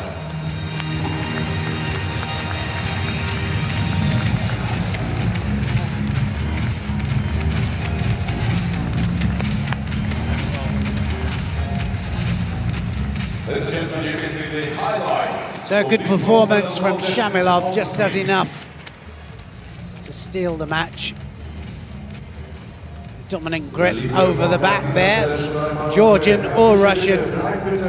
Was the result of the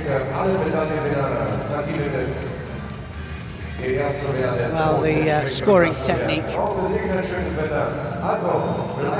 Shamilov adding some points to his IJF world ranking position, just to give that little bit of space between himself and teammate Mikhail Pulyaev. Pulyaev now, I don't know, maybe 300, 350 points adrift of Shamilov, but you've got the Grand Slam in Ekaterinburg to come. Still more points to come. And the European Championships, no doubt they will want to send two in who two else weights. Is up there with him? Mikhail Pulyaev. A little bit long in the tooth. They might want to send someone else. It's not as though Pulyaev... It's not that he hasn't had a go at the Olympics, because he hasn't. But he's had plenty of turns at the World Championships anyway. Right, we come now to the final of the under 66 kilo category. Vaza Margvelashvili of Georgia faces Abe Hihumi of Japan. It will be Margvelashvili in the white judogi, Abe in blue. This is the route to the final, and the Georgians may have lost that bronze medal contest, but there's chance for a gold medal here. And the referee in the middle for this one is Vyacheslav Peretyeko of Uzbekistan. Well, can the brother and sister duo do it here? They did it at the World Championships, and big possibility it's going to happen here as well. Margvelashvili, though, I've got to say, if anybody's going to cause an upset, it'll be him, because he's got clash of styles, you could say. I didn't take you for the fairy tale type. I know you've got two children, but I assume they were grown up by now. Well, exactly. Well, but the biggest surprises are from these different styles clashing. But anyway, Abe, of course, we had Abe down, didn't we, as one of the best technicians. He hasn't had it easy all day. It hasn't been all smooth running, has it? But he's got to do what his sister has done, and first of all, take the gold medal. You can then go back to look at her performance and say, yeah, that was quality. Beat everybody, and even came back and had her revenge against Amandine Bouchard, the world #1. Oh, there it is. and then he's got to do what Tanaki Funa failed to do, which is take the gold medal. This has been a bad day for Tanaki. Can you imagine it? Silver medal at the Grand Slam, and it's been a bad day. Yeah. Well, such is their depth, isn't it? It really is. So Abe here, we know that he's fighting not only for the gold medal here, but he wants to go back with the gold medal, and then he's got to sort out who goes to the Olympics. Oh, that was very, very close. Oh, dearie me. Shake of the head from Margvelashvili. He knows how close he came. He had Abe off balance here. Wow, Ko Soto there. I don't know what was keeping him up. Talk about core stability there and core strength. But that was the best sit-up that Abe's ever done, I tell you. Managed to get a hand down as well. He did. He said, you're not going down there. And now try. Oh, and again. Started to turn in. He's got to go in 100% Abe, or Margvelashvili is going to bury him.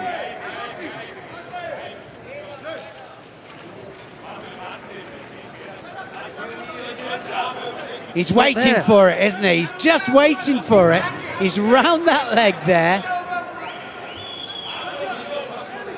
Abe loses control of the initiating technique. He wants the score there, Margvelashvili. It's not a score. No.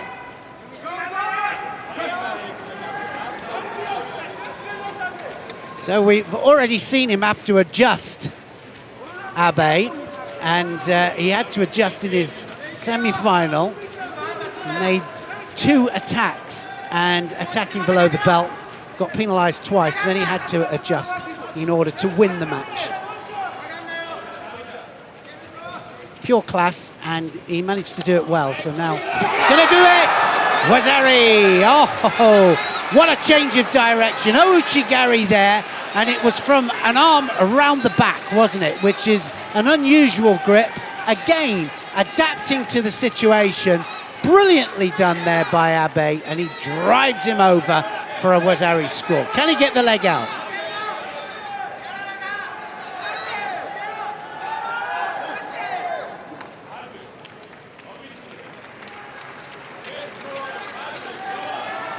Attacking off the grip. Arm round. Ouchi already in as the arm was round and drives off the back leg. Didn't waste any time once he had the feel for it. The leg was in there really, really quickly. Yeah, it was almost simultaneous, wasn't it? The leg and the arm working together. Minute and a half left to go. Margvelashvili, having come so close to scoring against Abe, now trails. Time just to gather himself as well. Not sure if he really needs it, but takes a breath, sets himself again, and here we go. It's going to be Shido straight away for Abe. Felt the danger there, that's for sure. Oh, he's done it again. He's decided that that's a little bit safer than that Cianagi there.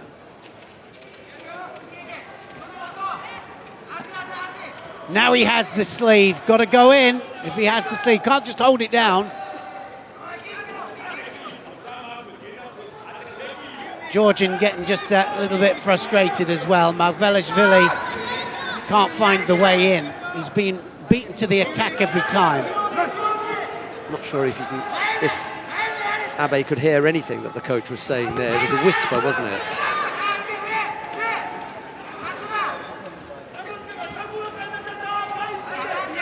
Yeah, he thought about it and then realised, hang on a minute, I need to get out of here. Yeah, he wasn't safe in there, was he? Something didn't feel right. I'm out. See it sometimes. Yeah, I'm out. Let's start again. Ouchi again. Oh, there it is. Massive Ogoshi there and scores an Ippon. Margvelashvili goes over the top. That was huge. Talk about readjustment, Sheldon, and this is what we're talking about. He had to readjust a couple of times there. We'll have a look at it back in the slow motion, but that was magnificent stuff from Abe. Gold and gold for the Abe brother and sister magic duo, and you know the Japanese press are here following them. And they just are, well, they're celebrities. Did it at the World Championships, they've done it here again. I've seen relief on the faces of both the Abes now. Abe and happiness. She was really happy that she was able to take the win against Bouchard. And I think Abe was really happy that he was able to come here, take the gold medal, and do it in some style. He never dragged his backside or anything. He did it in some style. For me, the semi-final was the great adjustment. I mean, okay, so he threw him twice, got penalised twice, then he made an adjustment. He did the same here, almost got countered with a massive hip throw. Then he did the Ouchi, and then he changed it back. Big Ogoshi there. Look at this readjustment. There's the first one, Ouchi. Gets the defence. Then he tries the first hip across. Then the second one makes the readjustment there. Margvelashvili goes over the top. Huge Ippon. And, well, the great Abe does it again. Ouchi. Half a hip throw. Full hip throw there. And he just takes him over flat onto his back. Brilliant stuff. Brilliant stuff. And Abe keeps his hopes of going to the Olympic Games well and truly open, because it really will. It'll depend on that national trials as to who's going to go, I'm sure. That is no exaggeration by Neil Adams. Everything that leads up to that day rests on the performances that people put in before that. It could be that you'll get there and this one will win or that one will win. I don't think they'll do it with a winner takes all. I think they're going to genuinely look at who's done things against top opposition and say, hey, this is our go-to guy. They're both, either one of them could win the Olympic gold medal. Yeah. They really could. We come now to the awarding ceremony for women in the under 52 kilo category. The medals will be presented by the World Promotion Director of the International The medals are being presented by the World Promotion Director of the International Judo Federation and IJF Hall of Fame member Uemura Haruki of Japan. The first of the bronze medals goes to Bishrel Kordaloy of Mongolia. There's a bronze medal also for Angelica Delgado of the United States of America. What a medal for her. Silver medal goes to Amandine Bouchard of France. The gold medal goes to Abe Uta of Japan. So nice to see Delgado up there. What a bronze medal for her. And, well, Bichelt upset the odds, didn't she, beating her teammate, Hagva Seren, for her bronze medal. But what a match. Bouchard and Abe, and they didn't disappoint, did they? Brilliant stuff.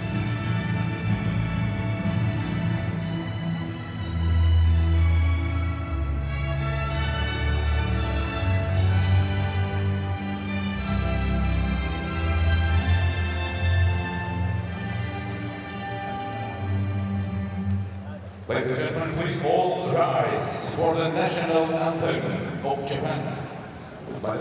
Now the national anthem of Japan.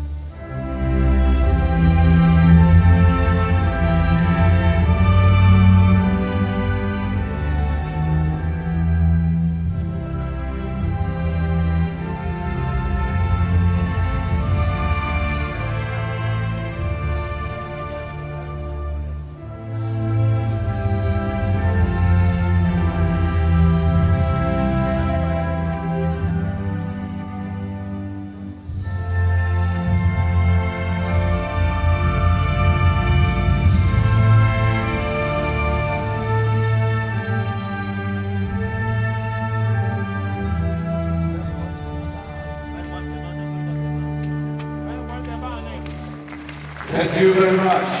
Now, family picture. Once in a while, a final block will fall a little flat. You know, it's to be expected. Not every Super Bowl ends up with a close game in the last quarter, and not every Champions League final goes to a penalty shootout after a 2-2 draw. Well, today has been a little bit different. We have had action in every weight category. It really has been super, and we got one more to bring you. Still one more to come, and we've seen some great action. Look at that. You know, that's nice to see as well. They're great, aren't they? You know, they fight each other. They know that they're each other's most feared foe, but still they're friends. Coming up next, the first of the bronze medal contest in the under 57 kilo category. Anastasia Konkina of Russia goes up against Teresa Stoll of Germany. It'll be Konkina in the white judogi, Stoll in blue. The referee in the middle for this one is Amano Akiko of Japan. The second place of the Army Grand Slam 2018 from Russia, Anastasia Konkina. And in blue judogi, in blauen Judo-Anzug, die Bronzemedaillengewinnerin des Grand Slams von Brasilia. Aus Deutschland, Teresa Stoll. Nice to see local interest here. And Kina having to fight the whole crowd as well. Hey, yes. I'm sorry, but Theresa Stoll has been Looks like she's been in the wars. Yeah. Is that what you're saying? pulled through the hedge backwards. He means that in the nicest possible way, but it has been a war for her today. Now somebody's going to go here because these two, well, just quick look up there. I don't know what she was looking at, Stoll. Needs to keep the head down.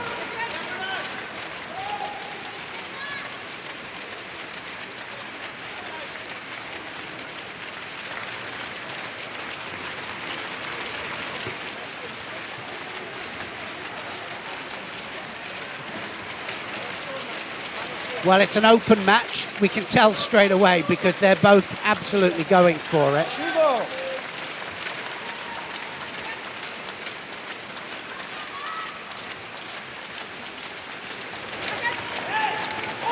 That's got to be Stoll's penalty, I would have thought there. Bad on the edge. Gets a Shido. Literally just walked out.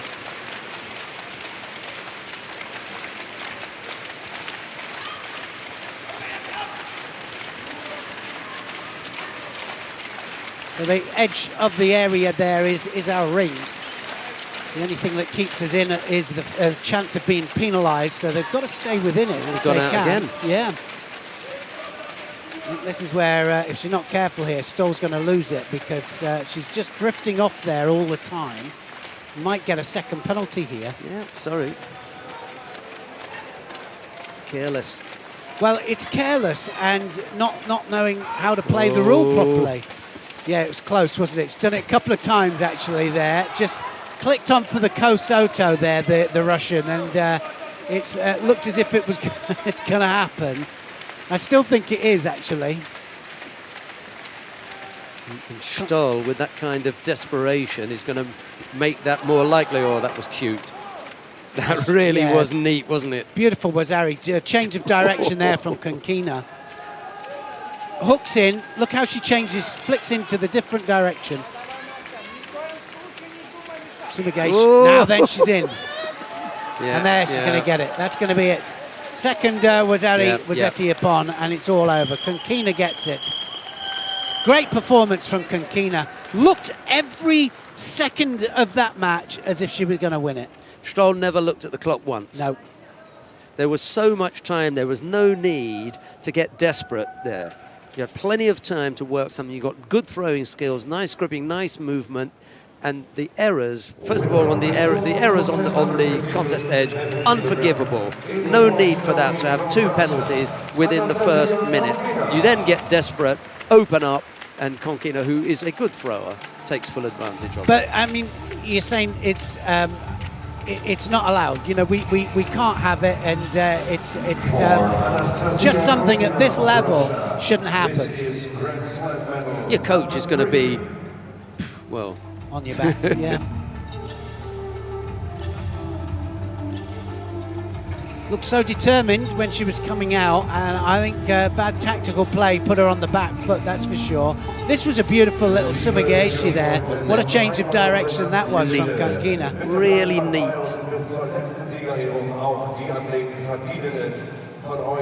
Everything going right there. Ladies and gentlemen, once again, we kindly ask you, please stay with us till the end. That's the best angle. Really, really nice technique. And this was the second here. Just manages to tip her cleanly onto her shoulders there. She knew it had gone there, Stoll.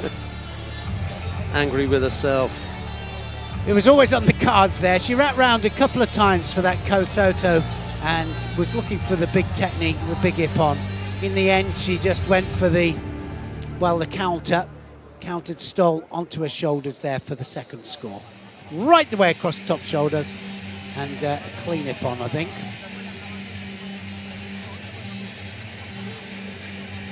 Konkina needed that. She needs to keep pace with Daria Mezhetskaya. That will help, because Mezhetskaya went out a little bit early on. I think that says it all, doesn't it? That little expression there. Wasn't coming my way, was it? Right, we come now to the second of the bronze medal contests in the under 57 kilo category. Timna Nelson-Levy of Israel goes up against Dortsurin Sumia of Mongolia. It'll be Nelson-Levy in the white judogi, Dortsurin in blue. The referee in the middle for this one is Vasily Smolin of Russia. Now, please welcome judoka in white judogi. Representing Israel, 2019 Tel Aviv Grand Prix winner, Timna Nelson-Levy. In blue, representing Mongolia, Rio Olympic Games silver medalist, 2017 world champion, Dortsurin Sumia.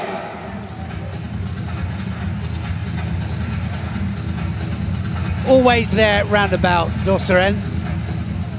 Saying that, Nelson-Levy is as well. She's been one of the most consistent. Their world rankings tell you that they're always in the medals at these Grand Prix, Grand Slams.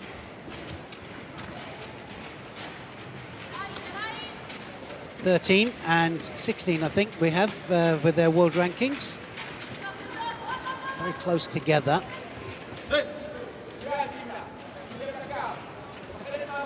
Nelson-Levy at 16 and Dortsurin at 13. So at this stage, we did talk about that they will be looking to get into top 8 qualification.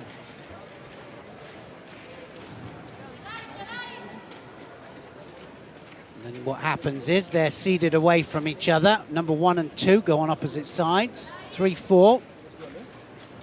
5, 6, 7 and 8. So they're all away from each other, don't meet to the later rounds. I'm talking about the Olympic Games, of course. Makes a big difference. Johnny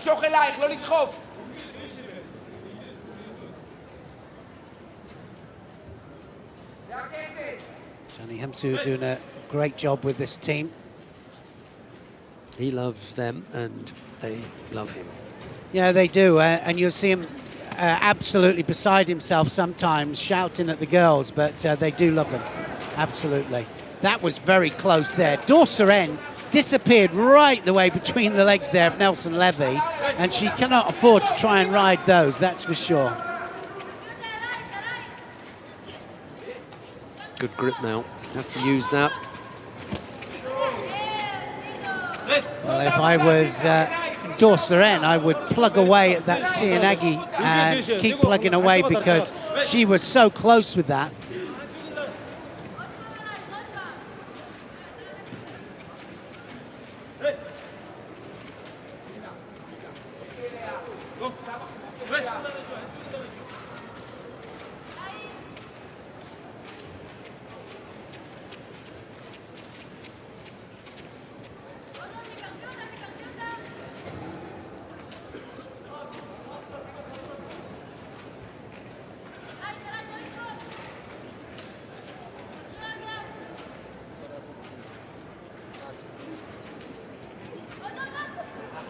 Tried to wrap the arm up there, Nelson-Levy.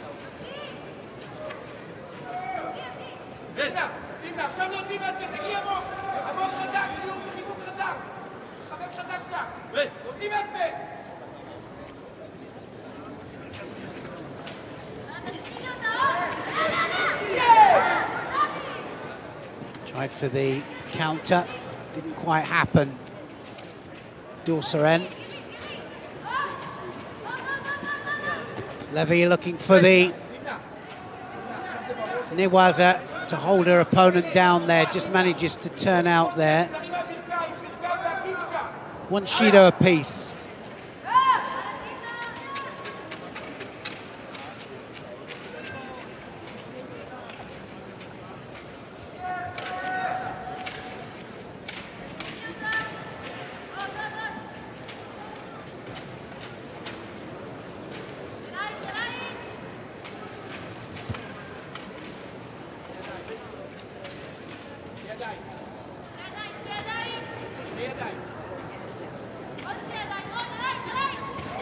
Sienagi again.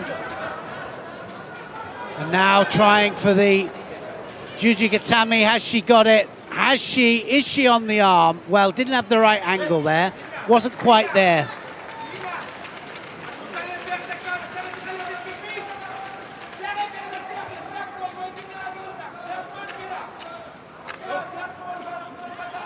Nelson Levy gets a second Shido up there.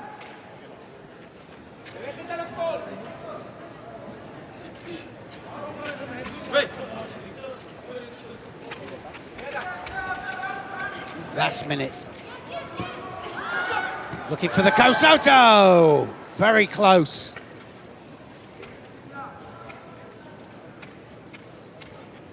Got to be positive down here now, Dorseren.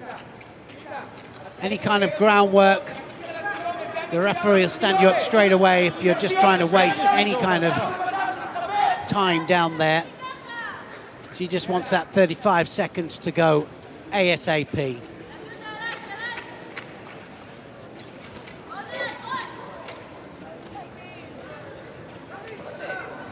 A bit of a push there from Dorseren. Dorseren, you know, that was the situation there where a little bit of a push, but it was Nelson Levy that got caught on the edge. Yeah, and she needed to go left or right, but not back. Yes, exactly. A little bit of a difference.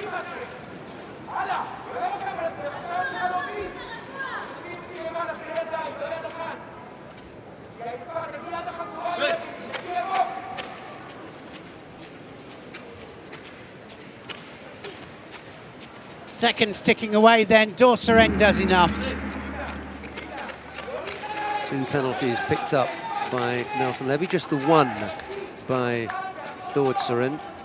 She's at a slight disadvantage now, Nelson Levy, as we go into the golden score period. Single error will put her out. Oh, now then the arm was out. That was close to the error. I was thinking an error as far as a penalty was concerned, but there's no need to get desperate here. We've said that so many times. Just have a look at the clock. It's not, doesn't come into it now because you're in golden score. So now you can't afford a penalty. That's the only thing. One last chance here, Nelson Levy, to get back into this. Just fallen behind on attacks. Another couple of attacks from Dorseren, and it will be all over.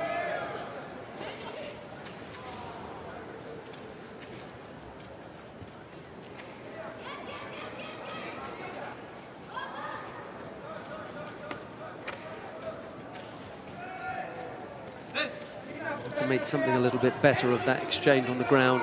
Never really looked as though she was threatening her there. No, she had the arm, but it wasn't tight enough. Okay. Oh, that's it. Yeah. Is that it? That was very close. Referee was right on top of it, so he will know. See it from a slightly different angle here. Elbow was out. Down, yeah. So really good good sighting there from the referee. No score. If the elbow's out, then impossible for the side to hit the ground. Nelson Levy's the one who is doing the pressing now. Dorseren having picked up the second penalty.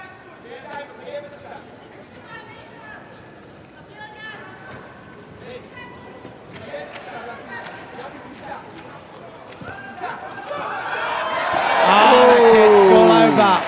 Dorseren underneath there, gets a clean hip on there with a Cianagi in golden score. 1 minute 28 seconds into golden score.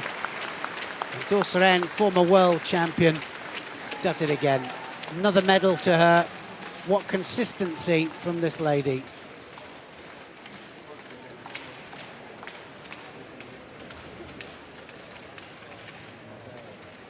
Winner and bronze medalist. Fifth place finish for Timna Nelson Levy, but it's Dorseren Sumia who comes away with the big smile and the bronze medal.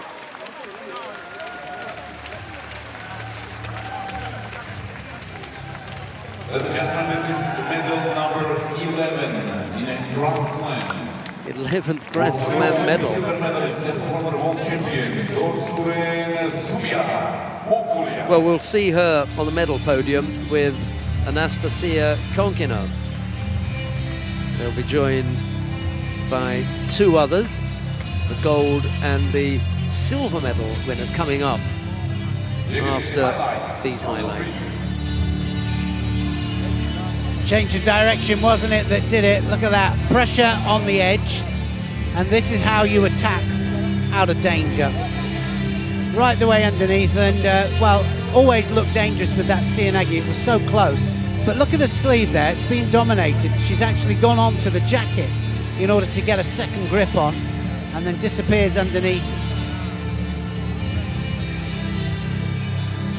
Great posturing there from Dorsheren.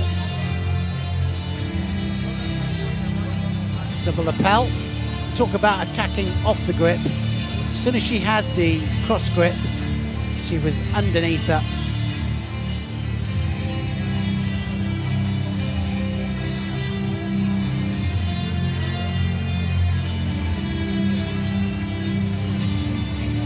Coming up next, the final of the under 57 kilo category.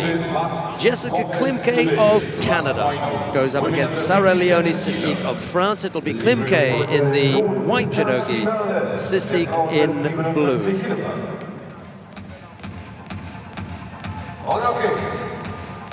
This is how they got to the final.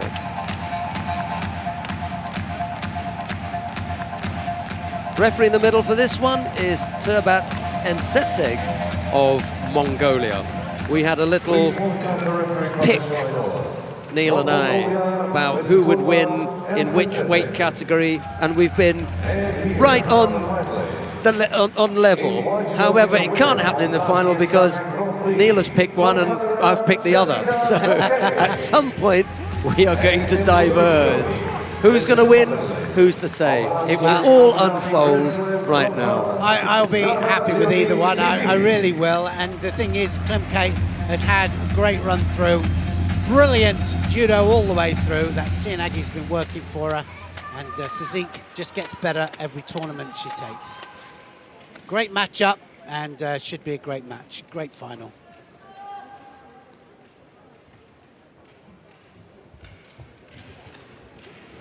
One thing's for sure, Klimke will keep plugging away with the Sodi and the Cianagi all the time.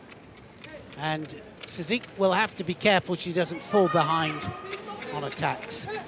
No world number one here, and current world champion, Krista Deguchi. No number two, the Japanese Yoshida Tsukasa. No Rafaela Silva, the current Olympic champion. So, you know, there are a few big names missing.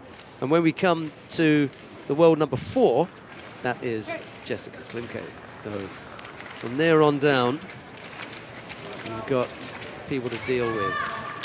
And world number 4, not guaranteed going to the Olympic Games, of course. She's going to have to fight to get there. But you were saying to me that they're going to have a head-to-head. Anyway, best of 3. Yeah. Winner takes all. Sodi again, and going up on attacks here, Klimke.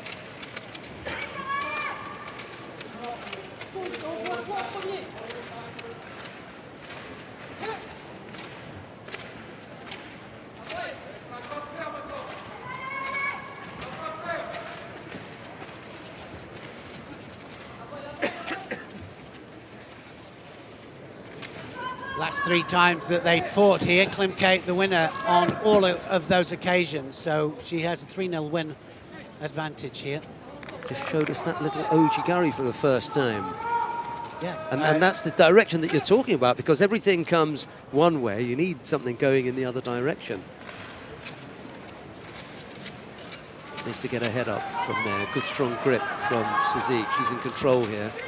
Just manages to get in an attack.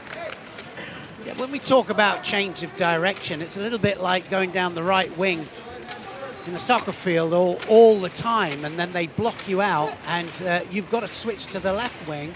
It's just changing to the other flank in order to create other opportunities.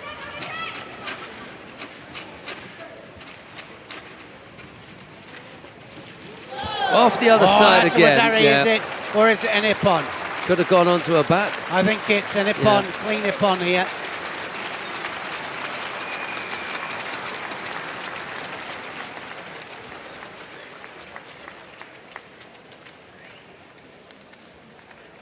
Klimke wins the gold and in style. Against top quality opposition. There was a letting out of breath as she stood there. Yeah, well, I mean, it keeps it open, but like you said, whether she wins or loses this, it all depends on their match. You get 1,000 points for a Grand Slam gold medal win. This will take her up to 6,400. She's now the number 2 in the world behind Krista Noguchi. Isn't going to make any difference. She's going to have to go head to head with her. Doesn't matter. But what she came here for one reason only: gold medal. Nothing else. Yeah, nothing else was going to satisfy her. It's an amazing thing to set yourself such a big goal and to achieve it. Absolutely. Well, that Sodi there did it all for her, didn't it? Tanaki didn't work for her. Abe Uta went well for her. Abe Hihumi went well for him. Klimke went well for her. Super performance. Canada get a gold medal, and Klimke did it in style. Left out to Kato. He did, and he did it in some No, he stuff. did do it Shame some. about the final. He would have loved to have taken part in that, but opponent was injured. Right, we come to the awarding ceremony now for men in the under 66 kilo category. Ceremony for men under 66 kilo. Medals are being presented by 1984 super heavyweight Olympic champion Yamashita Yasuhiro. IOC member. We could be here all day with a list of titles, couldn't we? The first of the bronze medals goes to Yakub Shamilov of Russia.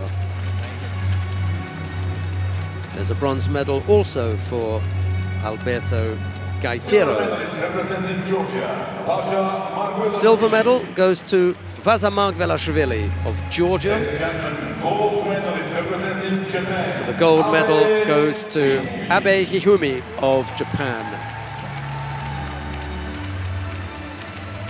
Prize money and the mascots will be presented by the honorary member of the German Judo. Keeps it all alive, doesn't it? It really does. And everybody's wondering who they're going to send at 66 kilos.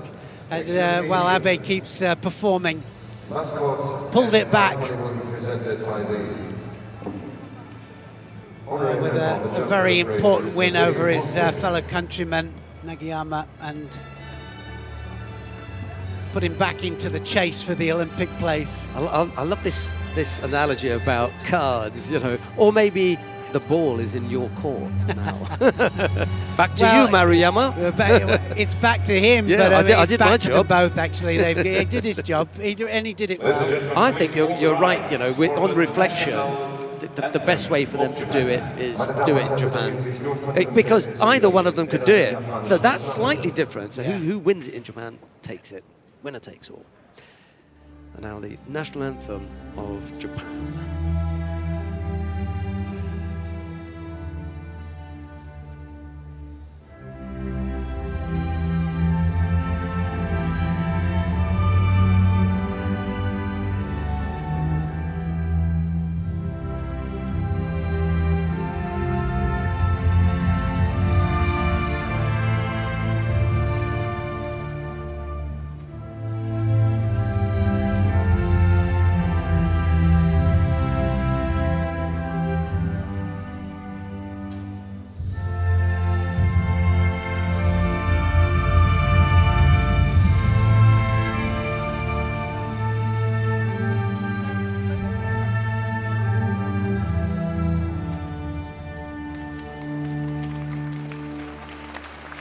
Thank you very much. Now, family picture with VIPs and judoka. You're close to our judoka, please. There's the winning quartet. I think that podium is going to be a little bit tight when they get up to the next weight categories. You have to squeeze them up a little bit tighter. Shamilov and Gaitero Martin were the bronze medal winners. Mark Velashvili it was who took the silver, but the gold medal goes to Abe. We got one more weight category to bring you as far as the medal presentations are concerned. Just wondering if we're going to get that little highlights package. There it is. Des heutigen Tages. Bleibt noch ein bisschen bei uns. Auch die Medaillengewinnerinnen bis 57 Kilogramm verdienen euren Applaus. Vielen Dank für eure Fairness.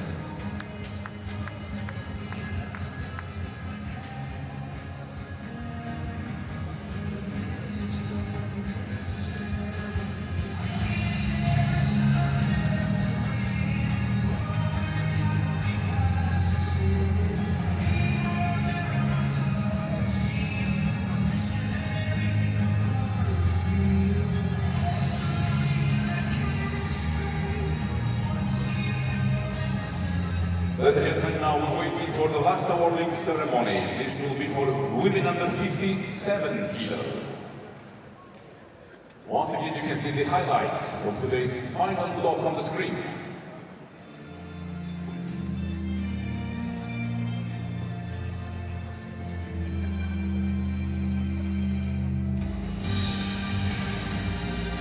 Right, it looks as though they've got the medal winners ready and waiting down at the far end of the competition hall. Let's go down and see who it is that is presenting the medals in the under 57 kilo category. The medals are being presented by International Judo Federation Sport Director and Olympic silver medalist Mr. Armen Bagdasarov. Mr. Armen Bagdasarov.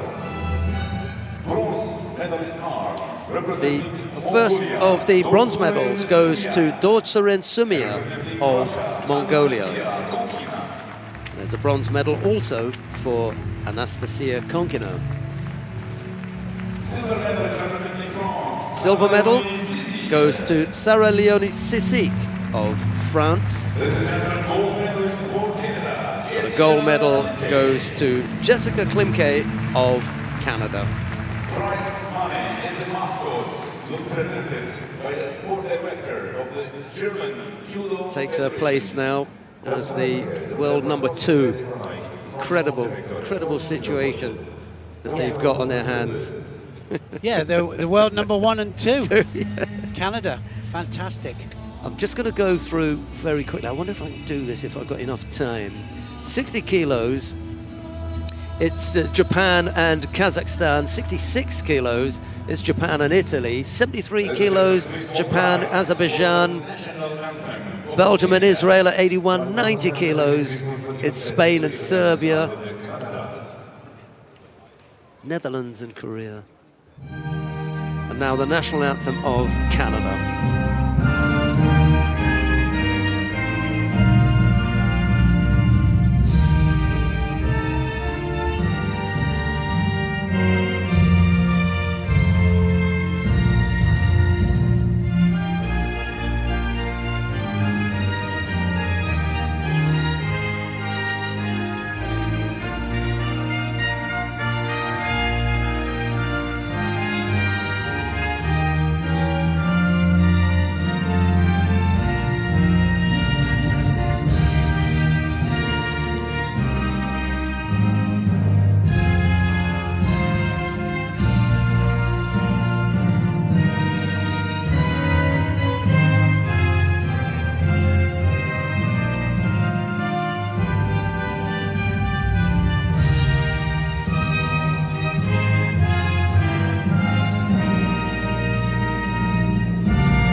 very quickly, because I know Neil's going to do the wrap-up. No other country, not even the Japanese, have got 1 and 2.